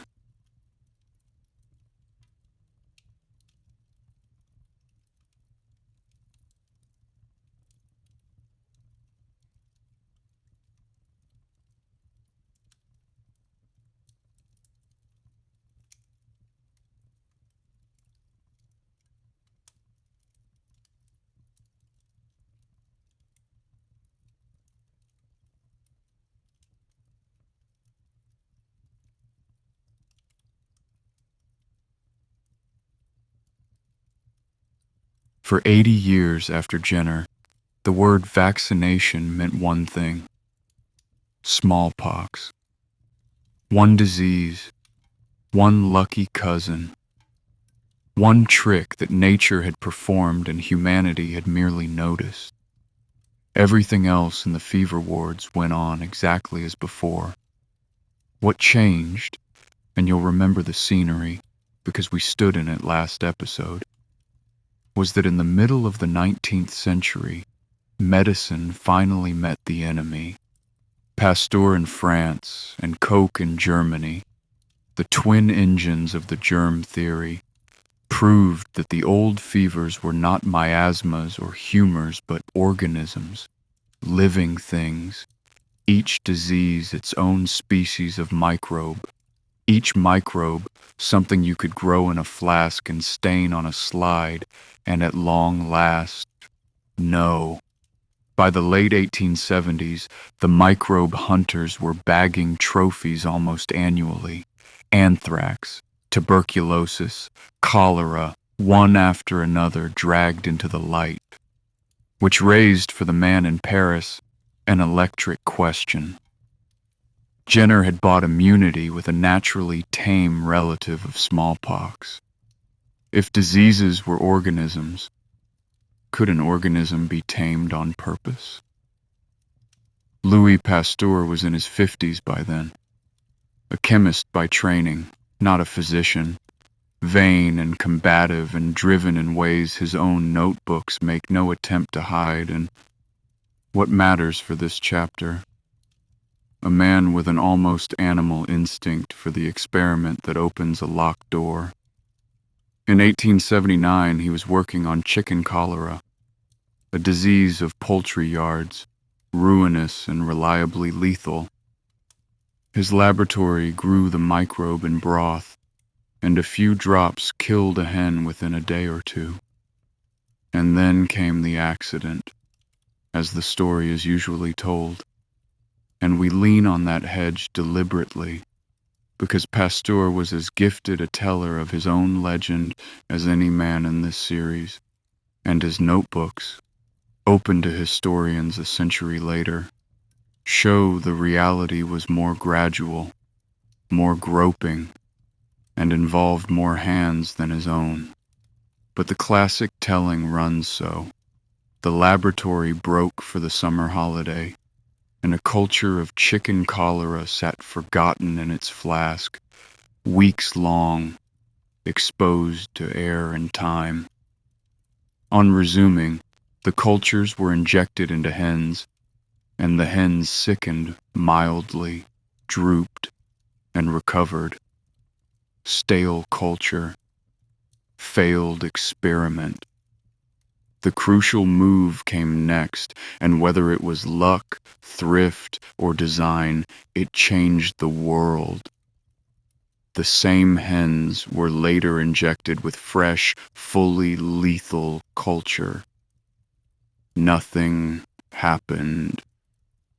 The hens that had met the tired, weakened microbe could not be killed by the strong one. Somewhere in those birds, the invisible clerk had made the mark in the ledger. Pasteur, whose famous maxim held that chance favors the prepared mind, saw in a stroke what he was looking at: cowpox made to order. The weakened culture was to chicken cholera what Blossom's pox was to smallpox, the tame cousin, except that no pasture, no folklore, no century of milkmaids had been required. Time and air had attenuated the microbe, weakened it in the word that stuck, and an attenuated microbe, it now appeared, could be manufactured. The lucky cousin did not have to be found. It could be bred. Science, though, as this series keeps saying in every century's accent, is not the flash of insight. It is what survives the counting. And the counting, for attenuation, happened in a farm field south of Paris in the spring of 1881, in the most theatrical public experiment in the history of medicine. We reach for that word deliberately. It was theater. Pasteur's rivals had goaded him, the newspapers were invited, and this series has loved a well-run piece of scientific theater since the Poison Squad ate its borax dinners in episode 1. The disease was anthrax, a killer of sheep and cattle, and sometimes of the people who handled them, whose bacillus Koch had nailed down some years before. Pasteur's laboratory had worked out how to attenuate it. Heat, this time, rather than holiday neglect. The method mattered less than the principle that there was a method. At the village of Pouilly-le-Fort, before a crowd of farmers, veterinarians, journalists, and openly sharpening skeptics, dozens of sheep, plus, for garnish, a handful of goats and cattle, were divided into two groups. One group received the attenuated vaccine, in 2 doses over a few weeks. The other received nothing. Then, at the end of May, every animal, vaccinated and not, was injected with fully virulent anthrax, and the crowd went home to wait. They reassembled on the 2nd of June, 1881, to a scene the newspapers wrote up like a battlefield report, because it was won. The unvaccinated sheep lay dead or dying, on schedule, to the last animal. The vaccinated stood in their pen, every one of them, grazing, unbothered, monumentally indifferent to their own significance, in the finest tradition of the animals of this series. Telegrams went out that afternoon. The report of the proceedings crossed Europe within days. There was no ambiguity to argue about, no decimals for the skeptics to hide in. 2 columns, side by side, and one of them was alive. After that, the gate was open, and through it, this is the part of the story that belongs less to any one man than to the age, came the first generation of made-to-order vaccines. Pasteur, with a courtesy that cost him nothing and has charmed historians ever since, gave the whole class its name. He proposed that every such preparation be called a vaccine in homage to Jenner, and so the Latin for cow was formally extended to cover weakened chicken cholera, baked anthrax, and everything humanity would ever again teach the ledger to recognize in advance.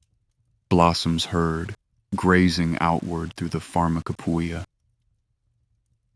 The story of Pasteur's third vaccine is the one the century told its children, and it ran ahead of everything we've established so far, so let us be exact about the risk.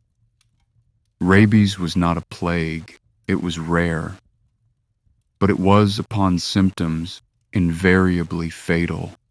The only disease in this series with a mortality, once declared, of essentially 100%, and its incubation ran weeks to months.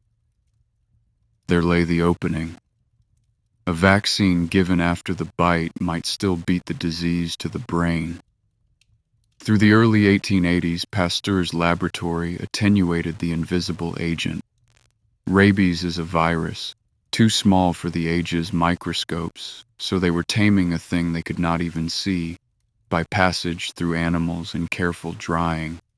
Until, in July 1885, the test arrived unbidden.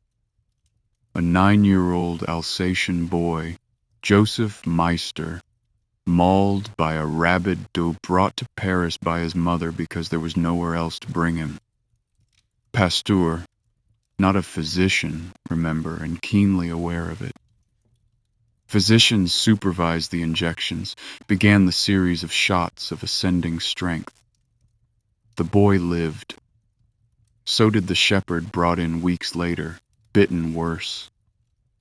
By the following year, bite victims were traveling to Paris from as far as Russia and America. Public subscription built the Pasteur Institute on the strength of it. And Joseph Meister, this detail belongs to the quiet endings this series collects, spent much of his adult life as a gatekeeper of that institute, the living proof at the door of the house that saved him. And from that house, within the decade, walked the students who carried the new trick to the old plagues, among them a face from last episode. You'll remember Waldemar Hafking, the Pasteur Institute bacteriologist who, as we told it then, had already developed a cholera vaccine and tested it on himself before he ever reached India, and who then, in a converted laboratory in Bombay in 1896 and 97, produced a plague vaccine in months, and tested that on himself too, at several times the intended dose. We gave him a chapter's corner last episode. Tonight you can see him in his true setting. Not a lone eccentric, but the advance guard of a discipline. Cholera, plague, typhoid, diphtheria. By the century's turn, the fevers of the ward were being taken one by one, not with a cowshed's luck, but with a method. Find the organism, tame or kill it, teach the ledger its face. One housekeeping note before we leave the laboratory century, because the next chapter turns on it. Not every disease yielded to the same trick, and in the 1890s, a variation appeared that isn't, strictly, a vaccine at all. And knowing the difference will matter when the dogs start running. Some microbes kill not by their presence but by their product, a poison, a toxin, brewed in the body. Diphtheria is such a disease. And for diphtheria, the first great victory came not from teaching a child's ledger in advance, but from borrowing someone else's entry. Serum from an animal already immune, its protective molecules, antitoxin, transfused ready-made into the sick child. Borrowed immunity, instant, life-saving, and temporary, a loan, not a purchase. The loan could rescue, only the ledger's own mark could protect. Medicine would spend the next 30 years learning to convert the one into the other. But that is exactly the next chapter.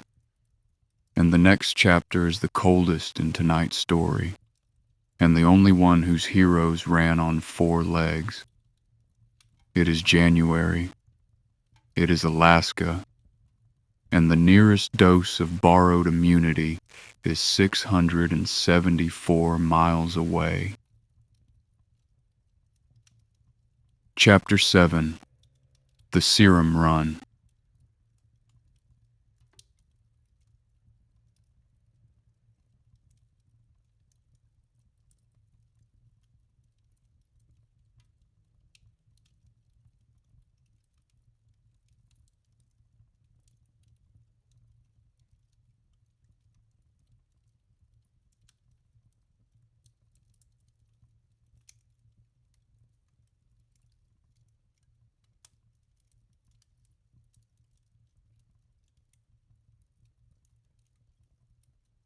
Diphtheria needs one sentence of honest introduction, and the 19th century, which knew it too well, supplies the phrase, "They called it the strangling angel of children."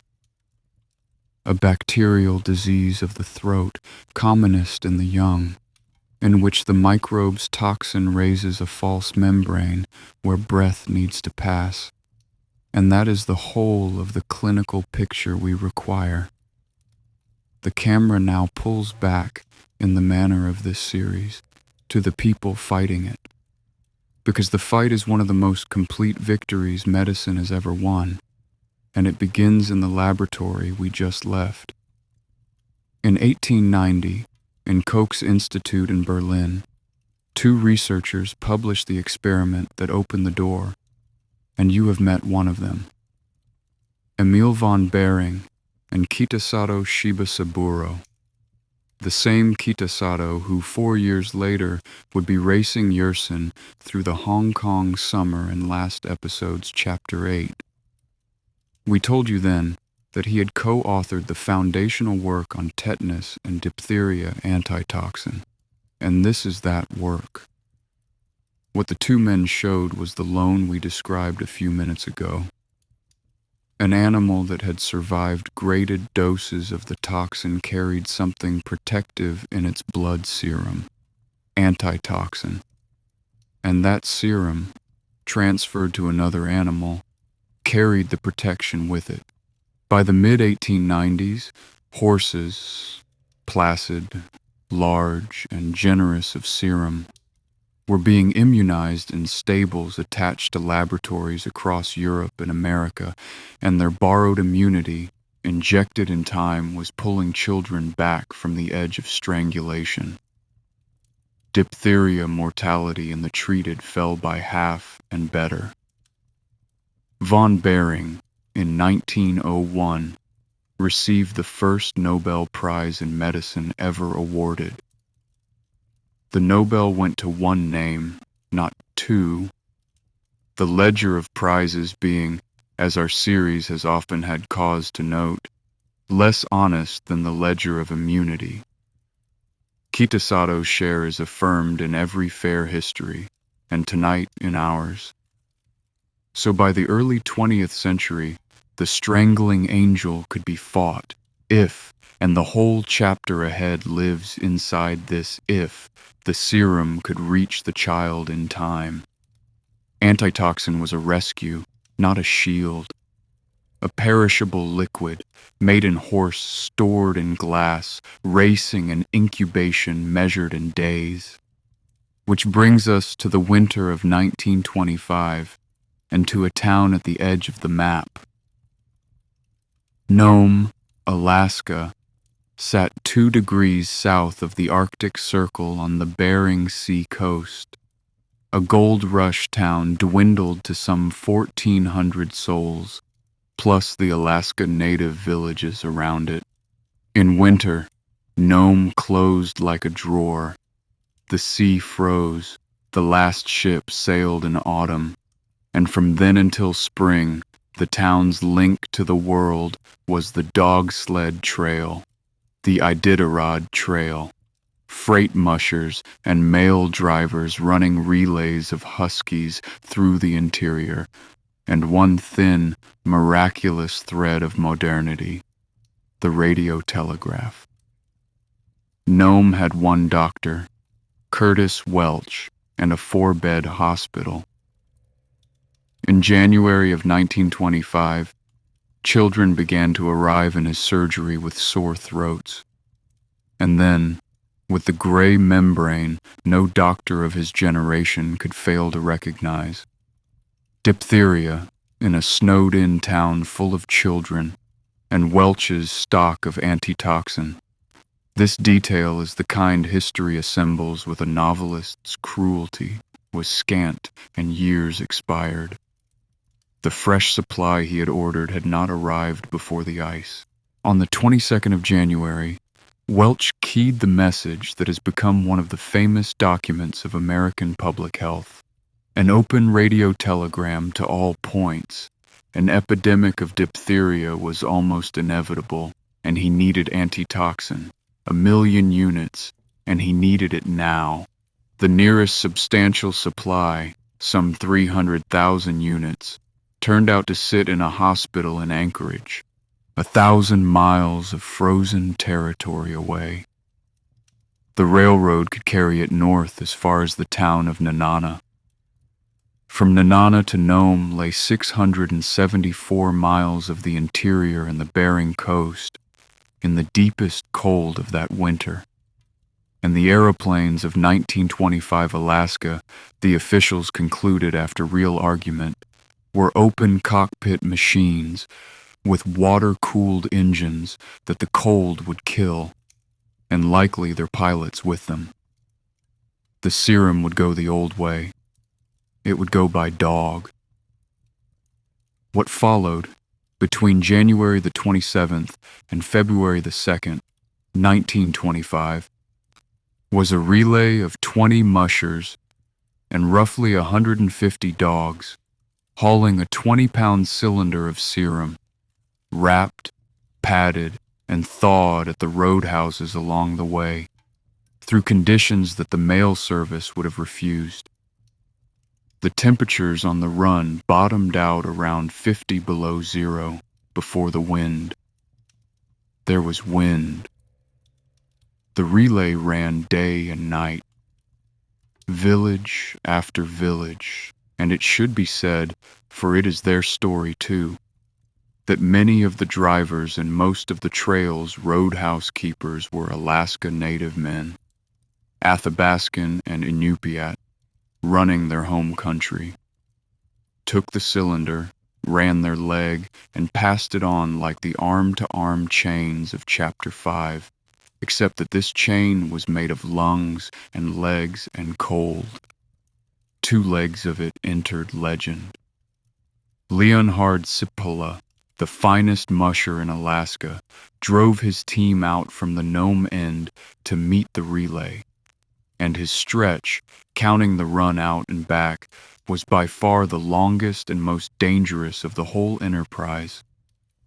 At its heart, a shortcut across the frozen surface of Norton Sound, sea ice that the wind can break loose and carry out to sea with a team on it, taken in darkness and storm, at something like 90 miles in a stretch with the Serum aboard.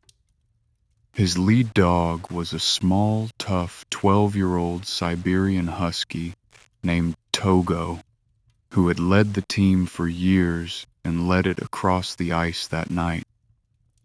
And the final leg, the last 50-some miles into Nome, through a blizzard in the small hours of February the 2nd, was driven by Gunnar Kaasen behind a big black lead Donon Balto, through whiteout so complete that Kaasen, by his own account, at times could not see the wheel dogs nearest the sled and trusted the leader to hold the trail. He did. At 5:30 in the morning, the team came up Front Street and Welch thawed the Serum, and it held. The epidemic was stopped with, by the official count, 5 to 7 deaths, each one mourned, and each one, by every honest reckoning of what a snowbound diphtheria outbreak among unimmunized children could have been, a fraction of the toll the ice had promised. The radio had carried the drama to the world in real time. The whole country had followed the cylinder for a week, the way later generations would follow astronauts, and the world, needing a hero with a face, chose the dog that arrived. Before the year was out, there was a statue of Balto in Central Park, where it stands today, polished bright by generations of climbing children. And so, in the finest tradition of this series, we must gently file the paperwork. It is a lovely statue of, in a sense, the wrong dog. Or say, rather, one dog standing for 20 teams. Balto ran the final leg with genuine courage. Togo and Sepala ran nearly twice as far through the worst of it, across sea ice in a gale, and the mushers themselves never doubted whose feet was whose. History has been slowly amending the citation ever since. Togo's descendants populate half the sled dog kennels of the north. The centennial histories give him his due, and a statue of him now watches over a small park in New York as well. Both dogs, we are pleased to report, lived out honored retirements, and the annual 1,000-mile sled race that keeps the trail's name alive runs to this day in memory of the male drivers and the Serum Run. The last great mission of the working sled dog, run flat out against the 19th century's angel, and won. And now the ending this chapter was built for. The quiet turn. The one this series loves best. The Serum Run is the most famous diphtheria story in the world, and its deepest meaning is this: it never had to happen again. Remember the distinction we carried in from the last chapter, the loan against the ledger. Antitoxin was the loan, the heroic rescue, the cylinder on the sled. But in the very years the relay ran, researchers, Gaston Ramon at the Pasteur Institute, chief among them, had worked out how to treat the diphtheria toxin itself with heat and formalin so that it kept its face but lost its knife.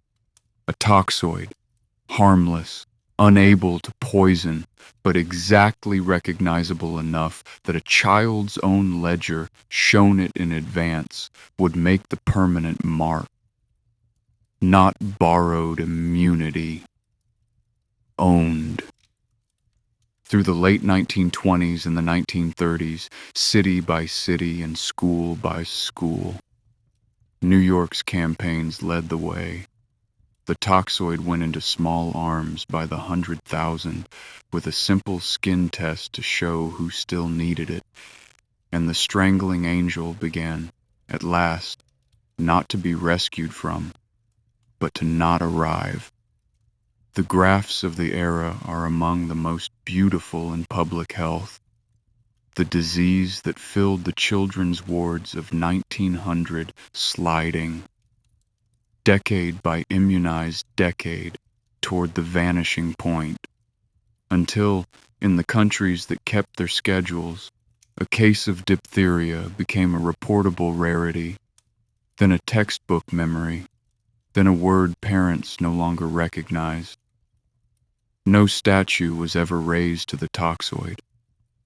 Statues go to the rescue, the salvation that consists of nothing happening ever again to anyone, is honored, as this series has said before, and will say again before the fire burns down, by silence, which is the whole trouble with it, and the theme of everything still ahead of us tonight. Because the next disease on the schedule was not an old one receding. It was, or seemed to be, a new one, rising in the sunniest weeks of the year, in the healthiest countries on earth, with a particular taste for children, and against it, for 50 years, medicine had nothing on the sled at all.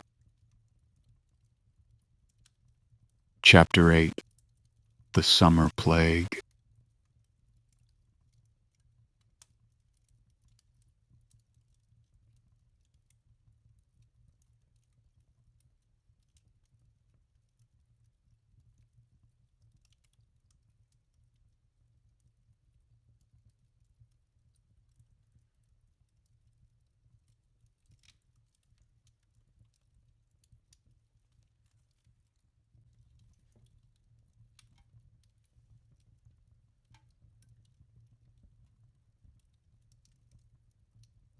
Polio presents our story with a puzzle, and it's worth setting up properly, because the puzzle is the disease's whole biography. Poliomyelitis was ancient. An Egyptian carving 3,000 years old shows a young man with the characteristic withered leg, and yet, until the end of the 19th century, it had never once behaved like a plague.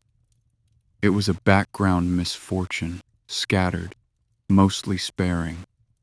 And then, beginning in the 1890s, in the cleanest, best fed, most modern countries on earth, Sweden, the United States, places where the other old fevers were in full retreat, polio began arriving in epidemics.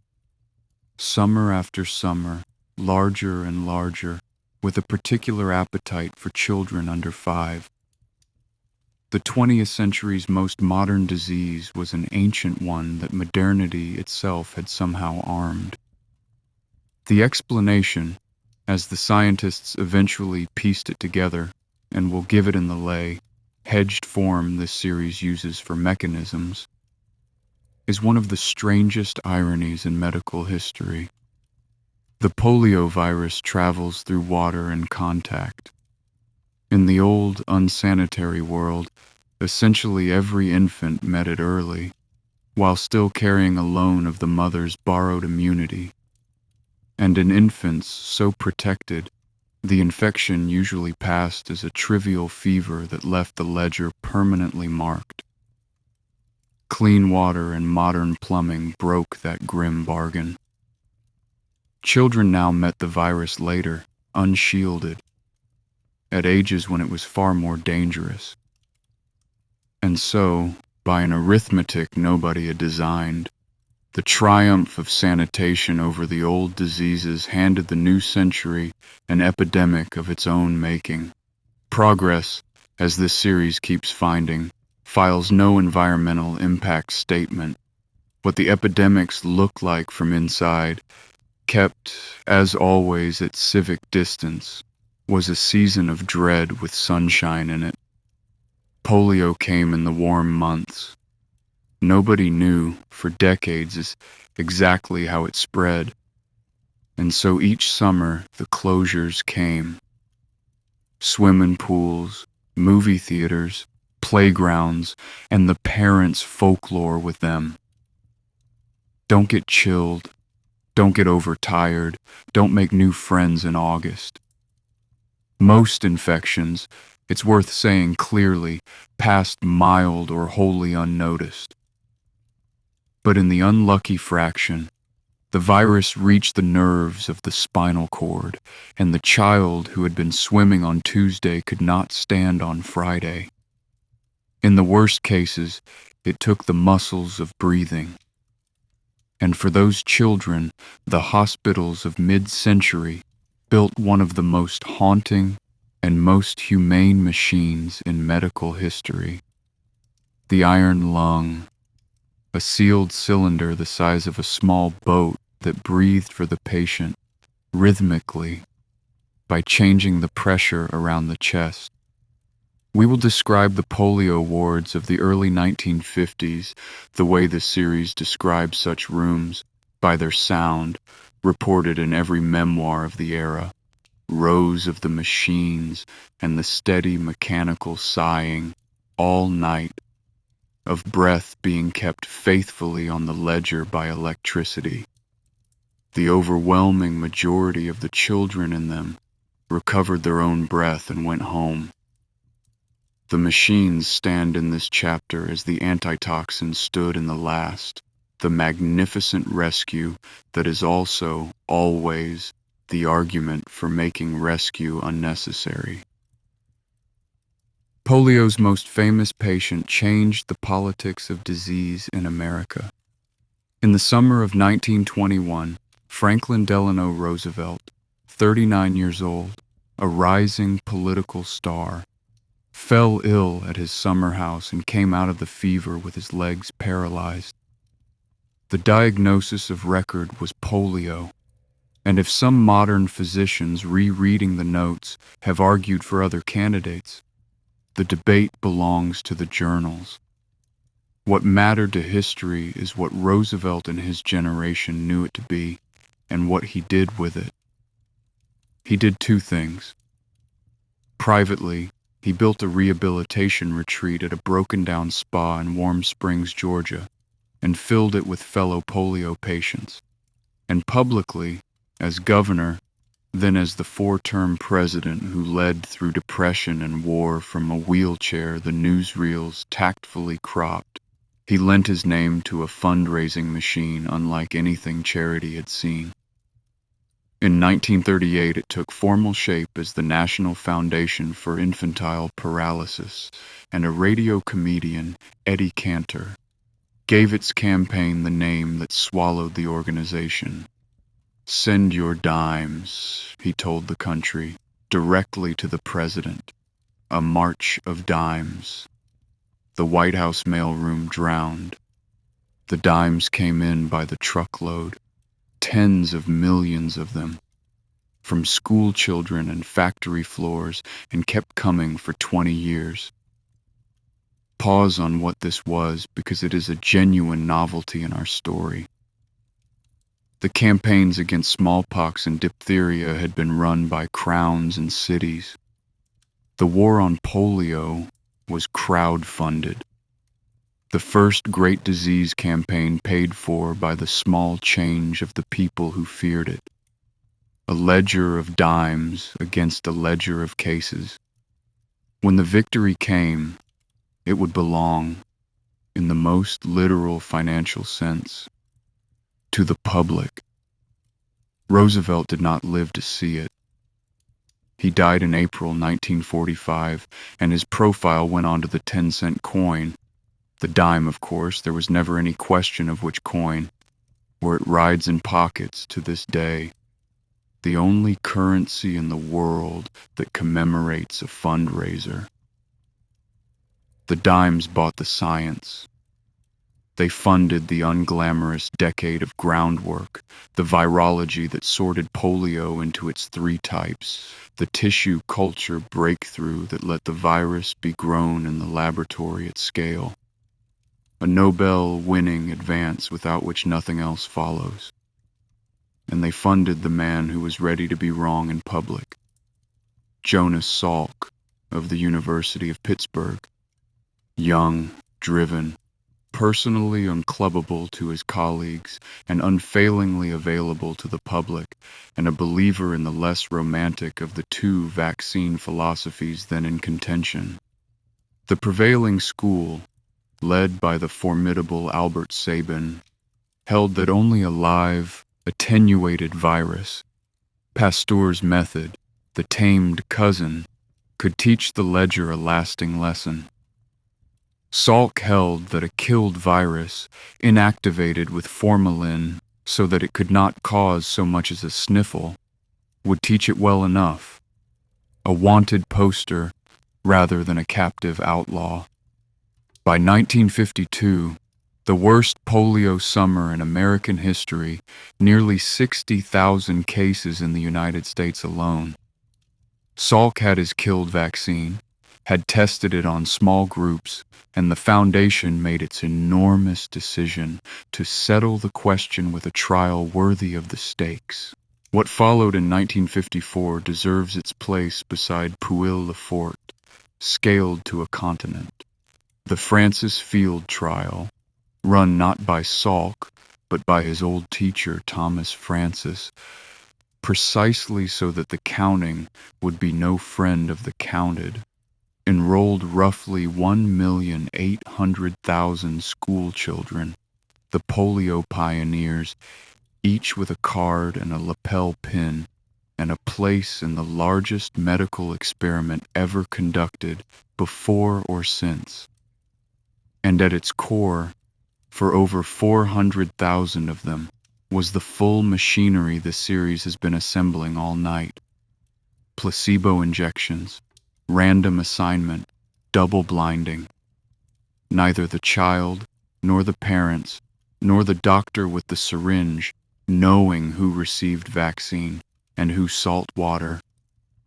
Franklin's blindfolds from a Paris garden in 1784 stretched across 44 states. The results were sealed for a year of counting and announced.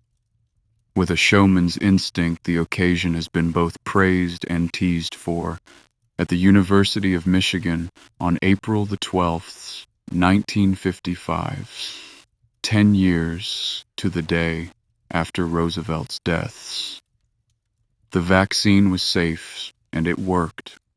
60, 80, 90% effective by type against paralytic polio. Grown men wept in the aisles of the press conference. Church bells rang in American towns. Sirens and factory whistles sounded. Teachers, the papers reported, stopped classes to tell the children, and some classrooms simply stood and cheered. It is remembered as the happiest single day in the history of public health, and that evening, on the CBS program See It Now, Edward R. Murrow asked Salk who owned the patent on the vaccine and got the most quoted answer in medical history. Well, the people, I would say. There is no patent. Could you patent the sun? We'll enter the fine print in the ledger, because this series always does. Historians note the Foundation's lawyers had in fact examined patentability and concluded the vaccine likely couldn't be patented under the standards of the day. Both things are true. The sun line was good law and better poetry, and the deeper truth stands either way. The thing had been paid for in dimes, and everyone involved understood exactly whose it was. And then, within weeks, came the disaster. And this series does not skip the disasters, because the machinery they build is half of why we sleep safely. In the rush to vaccinate that spring, one manufacturer, Cutter Laboratories of California, released lots in which the inactivation had failed. Live polio virus in vials labeled as killed vaccine. The plain sentences with the numbers the history support. Some tens of thousands of vaccinated children were infected. On the order of 200 people, counting the children's family and community contacts, were paralyzed to some degree. About 10 died.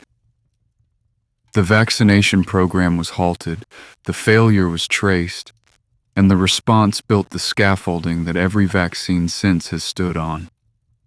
Federal oversight of vaccine manufacture was overhauled and hardened, lot-by-lot testing and stricter inactivation standards imposed, and the incident became, through the courts as well, in ways that reshaped liability law, the founding case study of modern vaccine regulation. It is the sulfanilamide of our episode, the thalidomide pattern of episode 1 again, the rule that safety law is written in the aftermath, in the ink of the worst week. Within months, the program resumed under the new regime. Public confidence remarkably, largely held. The disease in the streets being That decade, so much more frightening than the failure in the factory. And the cases fell, year on year, off a cliff, from tens of thousands of American paralytic cases a year to hundreds within a decade. Sabine, meanwhile, had never stopped believing in the live vaccine, and history gave him his chapter too. In the geopolitically improbable setting of the late 1950s Soviet Union, where at the height of the Cold War, American virologist and Soviet health ministry ran trials of his attenuated oral vaccine on tens of millions of Soviet children. It worked brilliantly, was licensed in the United States in the early 60s, and became for a generation the world's polio vaccine of choice, not least because of how it traveled: no syringe, no clinic, just drops, on a sugar cube in the iconic version, a medicine children lined up for happily, which had never once happened before in the history of the series. Live versus killed, Salk versus Sabin. The argument ran the rest of both their long lives, and the honest resolution is the one the world eventually adopted. Both, each where its strengths serve best. The wanted poster and the tamed cousin, working the same beat. As for the disease, the summer plague is now, in most of the world, a historical term requiring a footnote. The Americas were certified free of wild polio in 1994, Europe in 2002. The global campaign that took up the smallpox playbook has, as of this episode's writing, pressed wild polio virus into its last redoubts in a corner of South Central Asia. 2 remaining countries, a few dozen cases in a bad year, each one traced and counted on a world map that was once solid with it. We hedged the finish line because eradication campaigns have taught the counters humility, and the last mile has proven the longest. But the pools reopened. The iron lungs went to the museums. The last few lifelong users kept theirs into the present century, and their interviews are among the most quietly moving documents this series has read.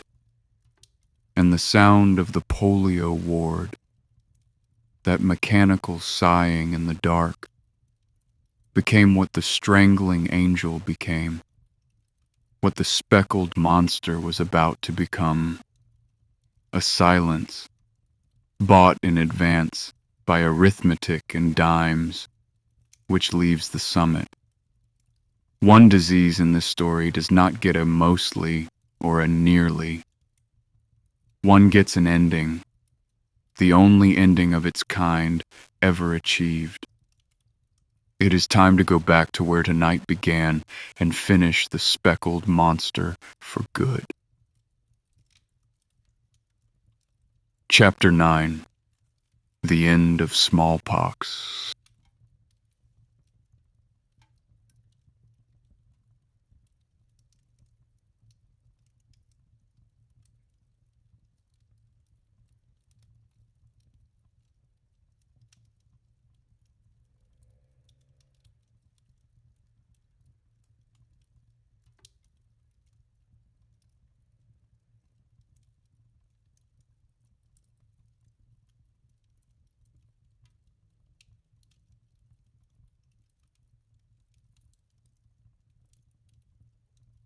Last episode, in its final chapter, this series said something in passing that tonight has been walking toward all evening. Plague, we said, can never be eradicated because it lives in the wild rodents of 3 continents. But smallpox was eradicated because the virus had nowhere else to go. If you vaccinate the last chain of transmission, it is gone forever. That sentence is this chapter. We are going to watch humanity vaccinate the last chain. Begin with the situation at mid-century, because it explains why anyone dared. By the 1950s, the vaccinating countries had driven smallpox out of Europe and North America. Importations still arrived by ship and now by airliner, each one triggering the old fire brigade response. But the endemic fire was out. Across great stretches of Asia, Africa, and South America, though, the monster still ran as it had run for 3,000 years. On the order of 10 to 15 million cases a year as late as the 1960s. By the estimates, the campaign itself used, and some 2 million deaths. And every unvaccinated country was one traveler away from reinfection forever. That asymmetry contained the entire strategic logic. As long as smallpox lived anywhere, every nation on Earth had to vaccinate, inspect, and quarantine in perpetuity, eradicate it, and every one of those costs went to zero, everywhere, for all time. The idea had the kind of arithmetic a Juran could love, and one more property, the one from last episode's ending, that made it more than a dream. Variola had no reservoir.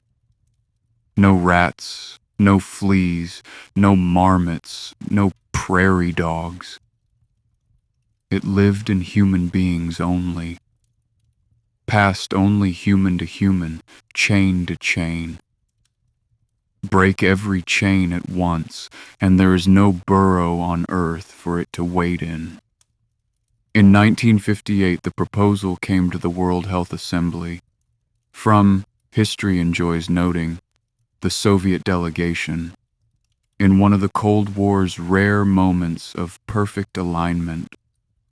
The following year it was adopted, and in 1967, with progress limping and the deadline of credibility approaching, the World Health Organization launched what it called the Intensified Smallpox Eradication Program, a 10-year campaign, a real budget, and a leader, a tall, blunt American epidemiologist named Donald Ainsley Henderson, DA to everyone, seconded from the CDC to Geneva to run what he privately doubted could be run.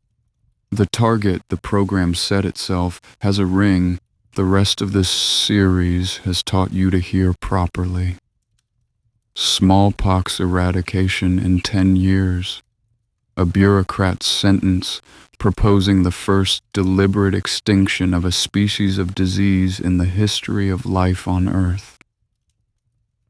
2 instruments won the campaign, and in this series' spirit, we introduce the humbler one first.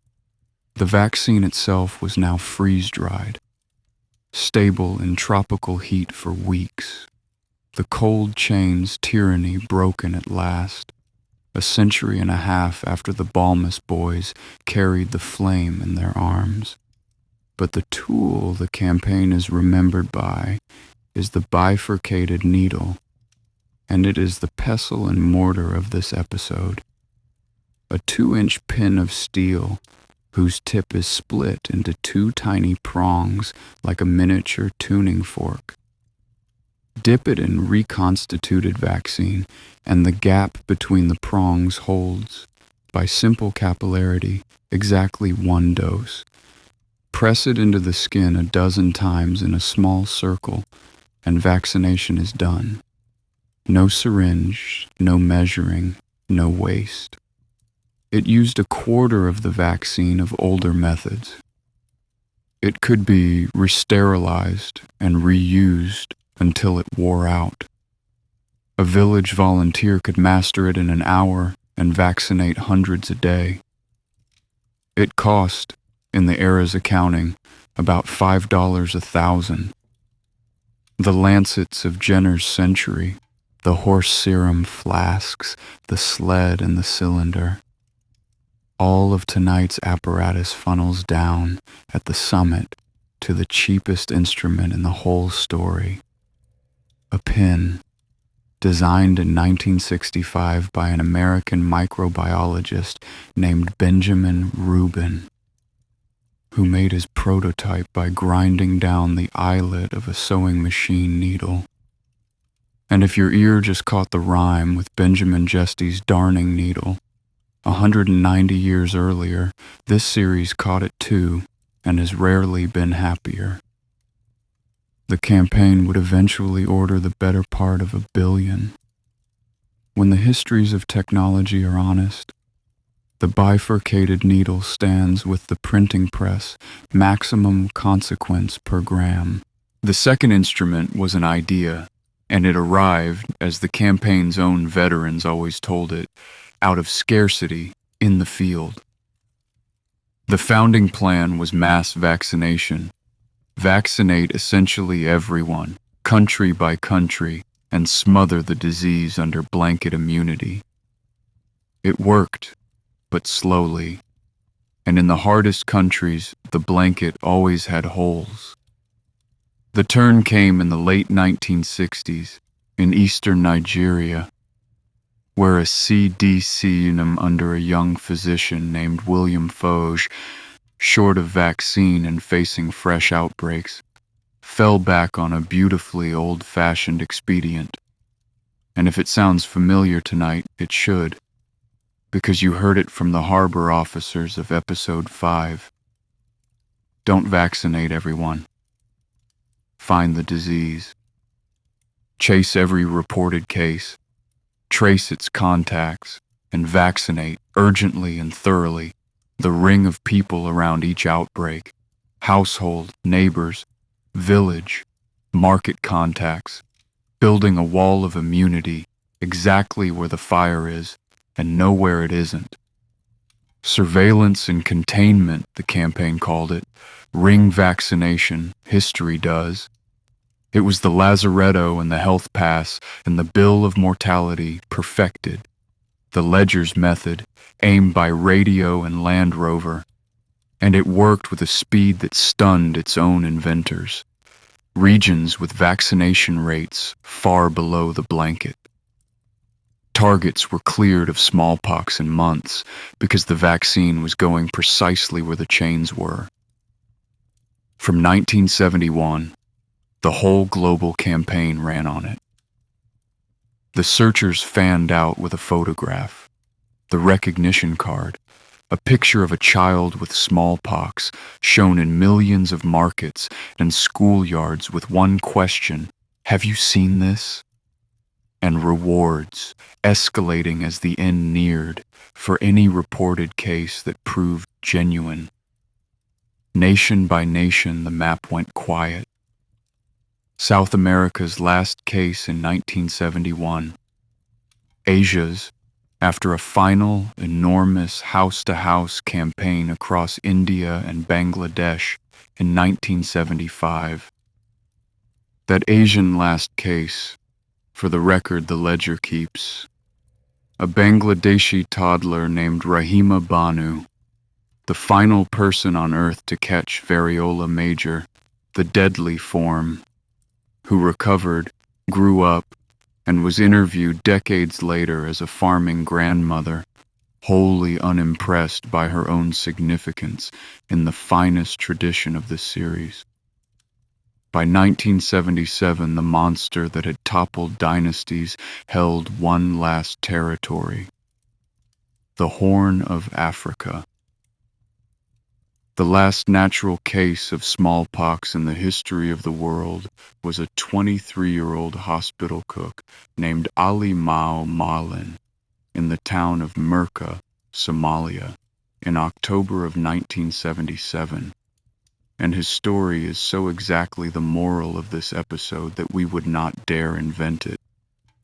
He had never been successfully vaccinated, a fact he later admitted with some embarrassment, given that he had briefly worked as a vaccinator himself and feared the needle.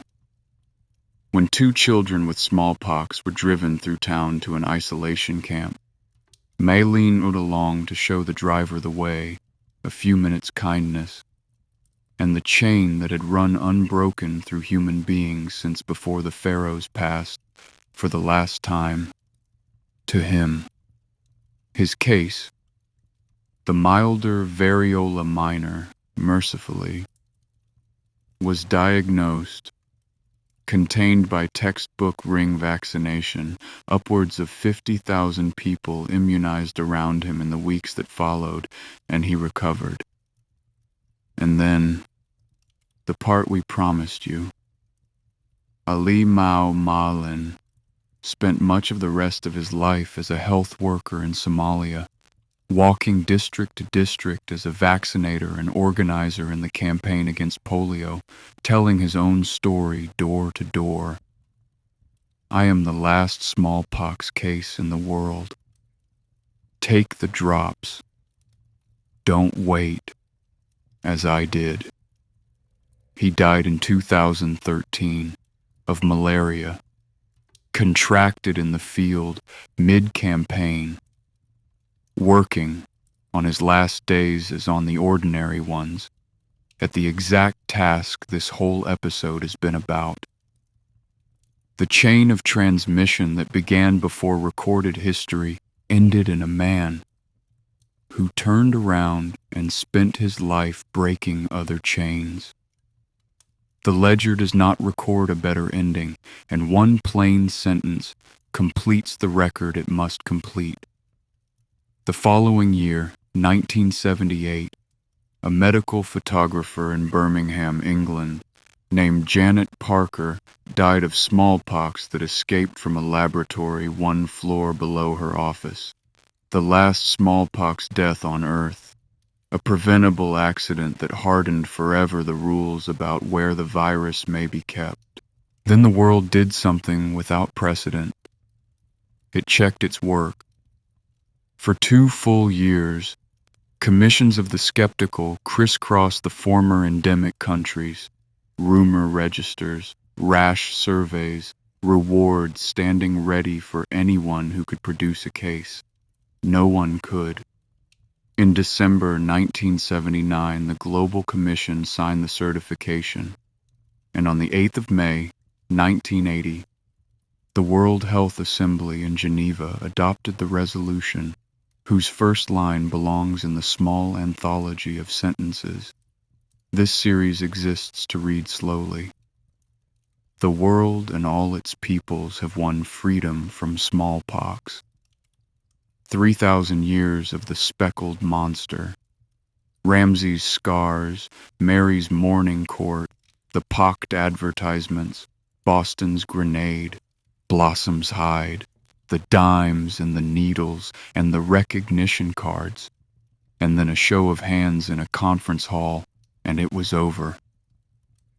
The disease that had killed hundreds of millions in living memory now exists, officially, in 2 freezers, one in Atlanta, one in Siberia, under guard, while the world's health ministries conduct, at intervals, the world's least hurried argument about whether to destroy even those.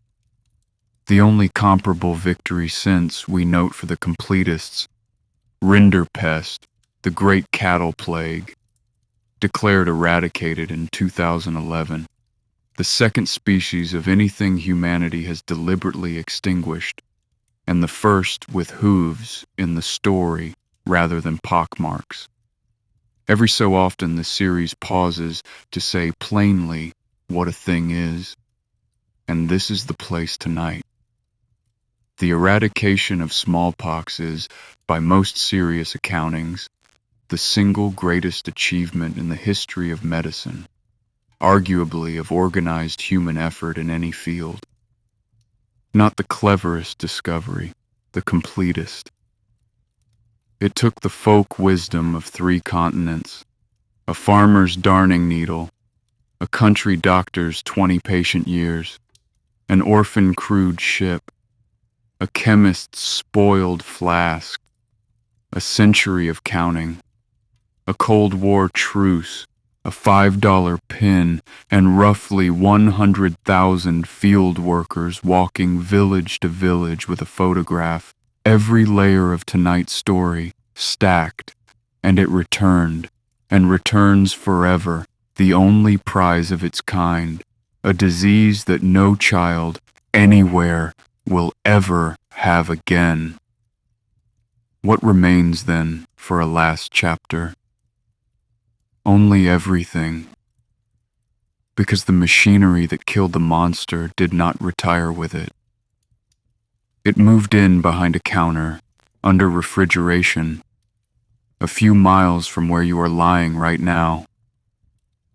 And that is where our story has been heading all along. Chapter 10. The Fridge Behind the Counter.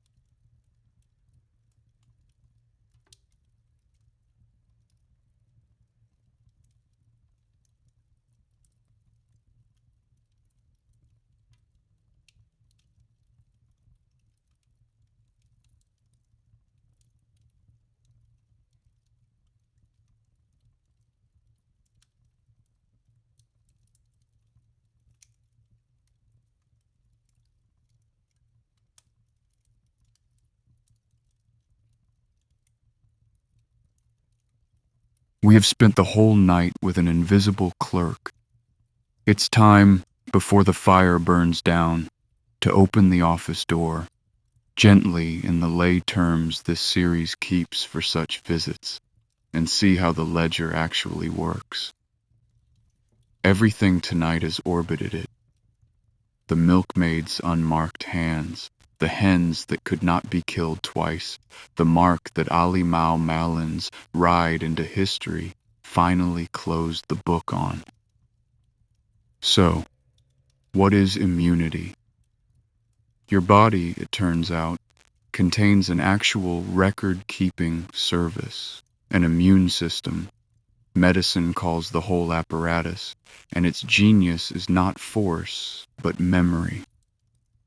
When a new invader arrives, the defense mounts slowly the first time. That slow first fight is the illness. But while it fights, the system does the clerkly thing. It learns the invader's face, the particular molecular shapes on its surface, and when the fight is won, it files that face away in long-lived specialist cells, some of which will patrol for decades. The second time the same face appears at the border, there is no slow first fight. The record is pulled, the response is instant and overwhelming, and the invader is destroyed before it can so much as raise a fever. That is the mark in the ledger. Not a mystical seal, but a filed memory, held in living cells, of an enemy's face. And a vaccine, in the end, is the simplest idea in this series. Dressed up in 2 centuries of ingenuity, it is a wanted poster. A way of showing the clerk the enemy's face without letting the enemy in. Every vaccine we have met tonight is a variation on exactly that. And you can now read the whole night as a catalog of poster-making techniques. Variolation showed the clerk the real outlaw, carefully weakened by route and dose. Effective and dangerous because the outlaw was real. Jenner's cowpox showed a harmless cousin with the family face, the poster drawn from a look-alike.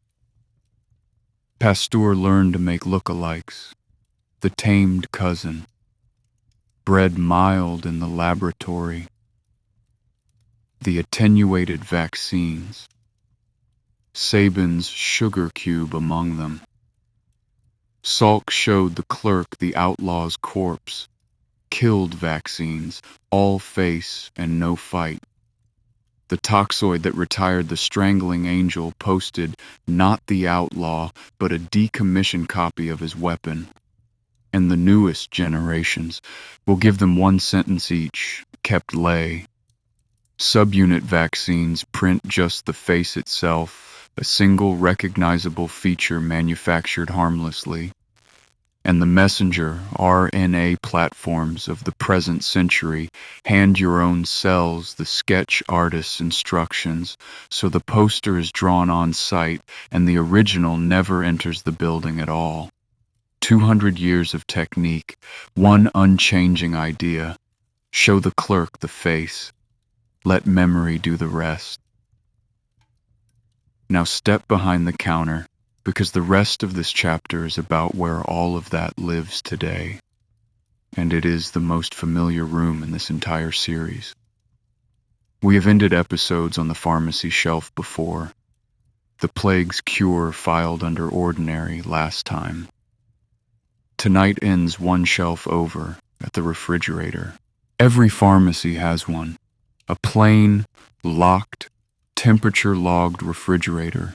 Its thermometer checked and recorded with the fidelity of a lazaretto register, because the vaccines inside are living history in the exact sense. The attenuated doses are Pasteur's tamed cousins, generations on. The inactivated ones are Salk's method. The toxoids are Ramon's. And the cold itself is the last mile of the cold chain. The unglamorous, world-girdling triumph of refrigerated logistics that finally solved, with insulated boxes and battery loggers and airport freezer rooms, the problem the Balmus expedition solved with the arms of orphans. A dose of vaccine in a village clinic anywhere on Earth has typically traveled through an unbroken chain of cold, from factory to fridge to needle, checked, signed for, and logged at every handoff. A paperwork relay the harbor officers of Episode 5 would recognize at a glance and approve of completely. The Serum run never ended. It just got quieter and colder and stopped needing the dogs. And the person who opens that fridge more often every year is the person this series has been about all along. For most of tonight's story, vaccination belonged to physicians and field campaigns. In our own century, quietly, an enormous share of it moved to the pharmacy counter.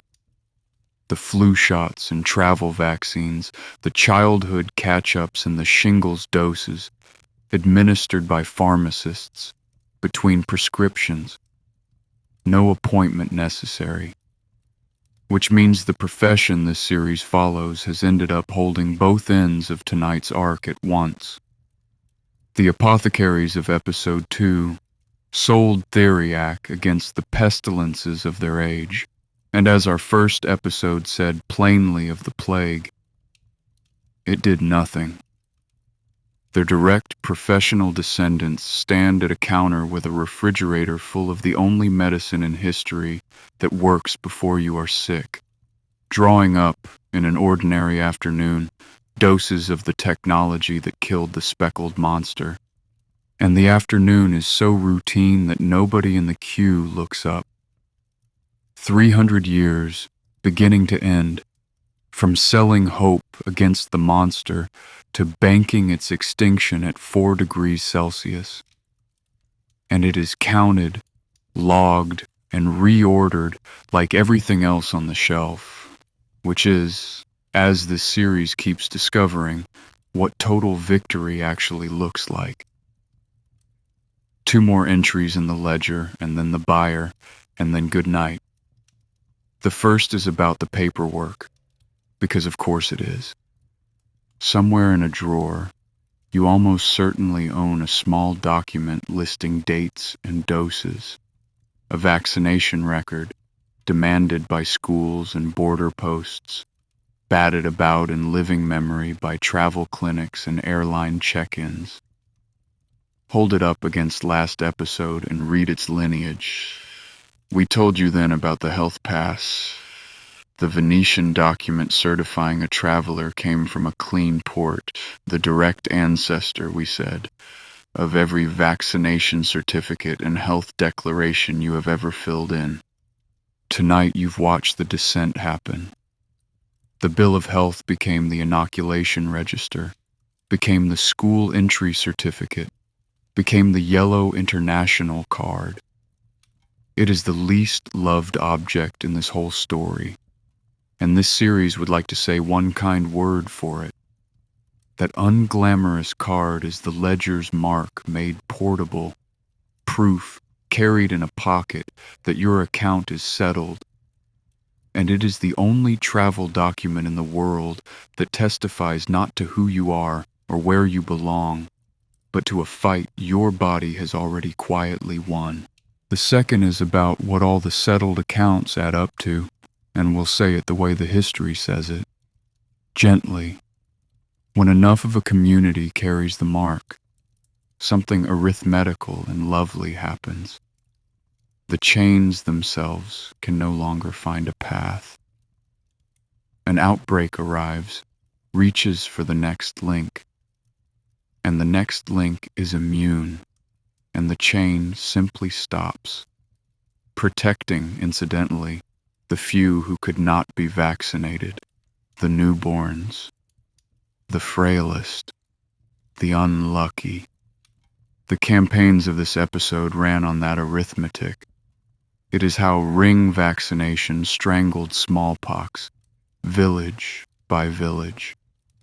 And it means every mark in every ledger is, in a small, strict sense, a civic act.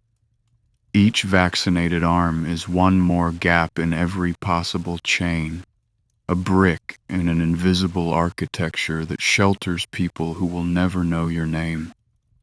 The 18th century argued about inoculation in the language of Providence, and the 19th in cow-horn cartoons.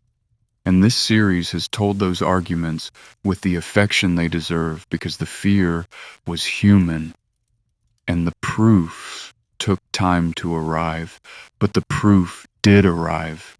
It filled this entire episode, and it says the quietest thing a ledger can say, that for 2 centuries and counting, we have been keeping each other, mostly without noticing, mutually alive.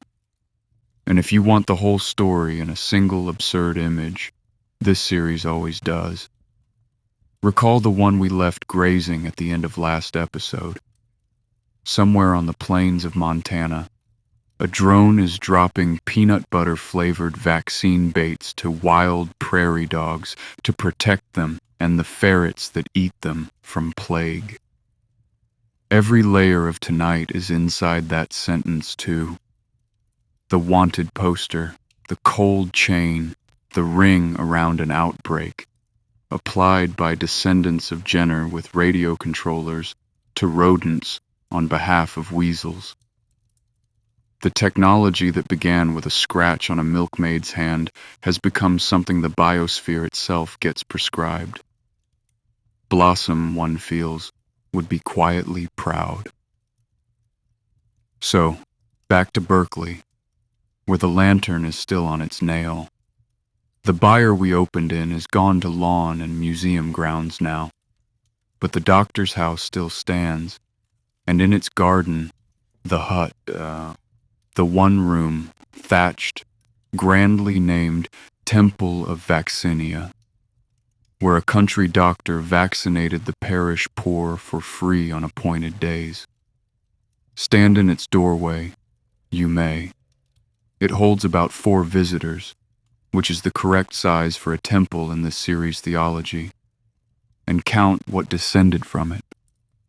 Every clinic tent in every eradication campaign, every school gymnasium lined with folding tables and polio pioneer cards, every pharmacy counter with its logged refrigerator, every yellow card and every drawer on earth. A shed, in a garden in Gloucestershire, and unrolling from it in an unbroken arm-to-arm chain, 2 centuries long, the only complete victory medicine has ever won, and the tens of millions of ordinary, unrecorded, unremarkable mornings after that are its true monument. The fever that never came, The summer the pool stayed open, the child who grew up unmarked and never knew there had been a war. The clerk closes the ledger. The account for tonight is settled. And now, one last time, the fire is low and there is nothing left of tonight's story but the good night.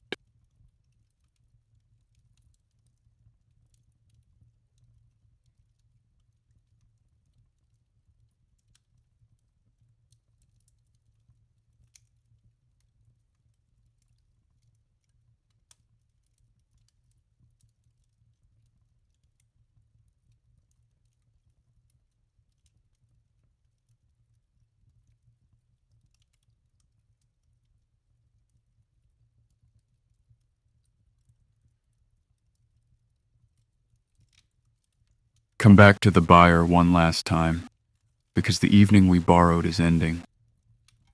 The lantern is out now. The doctor is home, his notes put away. The dairymaid has long since crossed the yard to her supper. The cows are settled in the dark, breathing slow, indifferent, in the finest tradition of the animals of this series, to everything they are about to give the world. Down the lane, the village sleeps. In the churchyard, the sexton's ledger lies closed on its shelf, its pages still filling, in this year of 1796, with the old entries, the fevers, the speckled visitations, the children.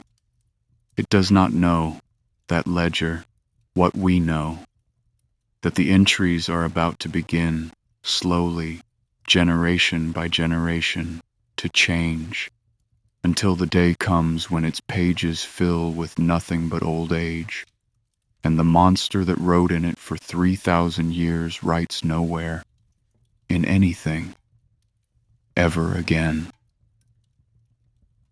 We told you at the start that this story had the rarest thing in medicine, an actual ending. Most of our nights here end with the work continuing, the apothecary's successors still counting, the harbor officer's descendants still watching the horizon. Tonight's work continues too. There are chains still to break, and the fridge behind the counter is restocked weekly. But at the center of tonight there is a finished thing, complete and permanent. A disease is extinct. It was done without a single shot fired, by farmers and ambassadors' wives and enslaved men whose knowledge outlived their names, by counters of numbers and drivers of dogs, by an empress's nerve and a cook's changed heart and a $5 pin.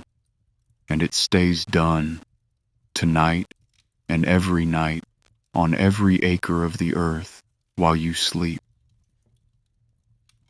So sleep. The lantern is out. The ledger is closed. The account is settled. Somewhere in the dark, a refrigerator hums, 4 degrees above freezing, keeping the wanted posters crisp. And that hum, if you listen to it the way this series has taught you to listen, is the quietest victory parade in human history, passing all night, everywhere, forever. Thank you for spending the evening with us. If sleep hasn't found you yet, let it come now. There's nothing more to follow, and nothing tonight was urgent after all. Good night, and as always, the rest is history.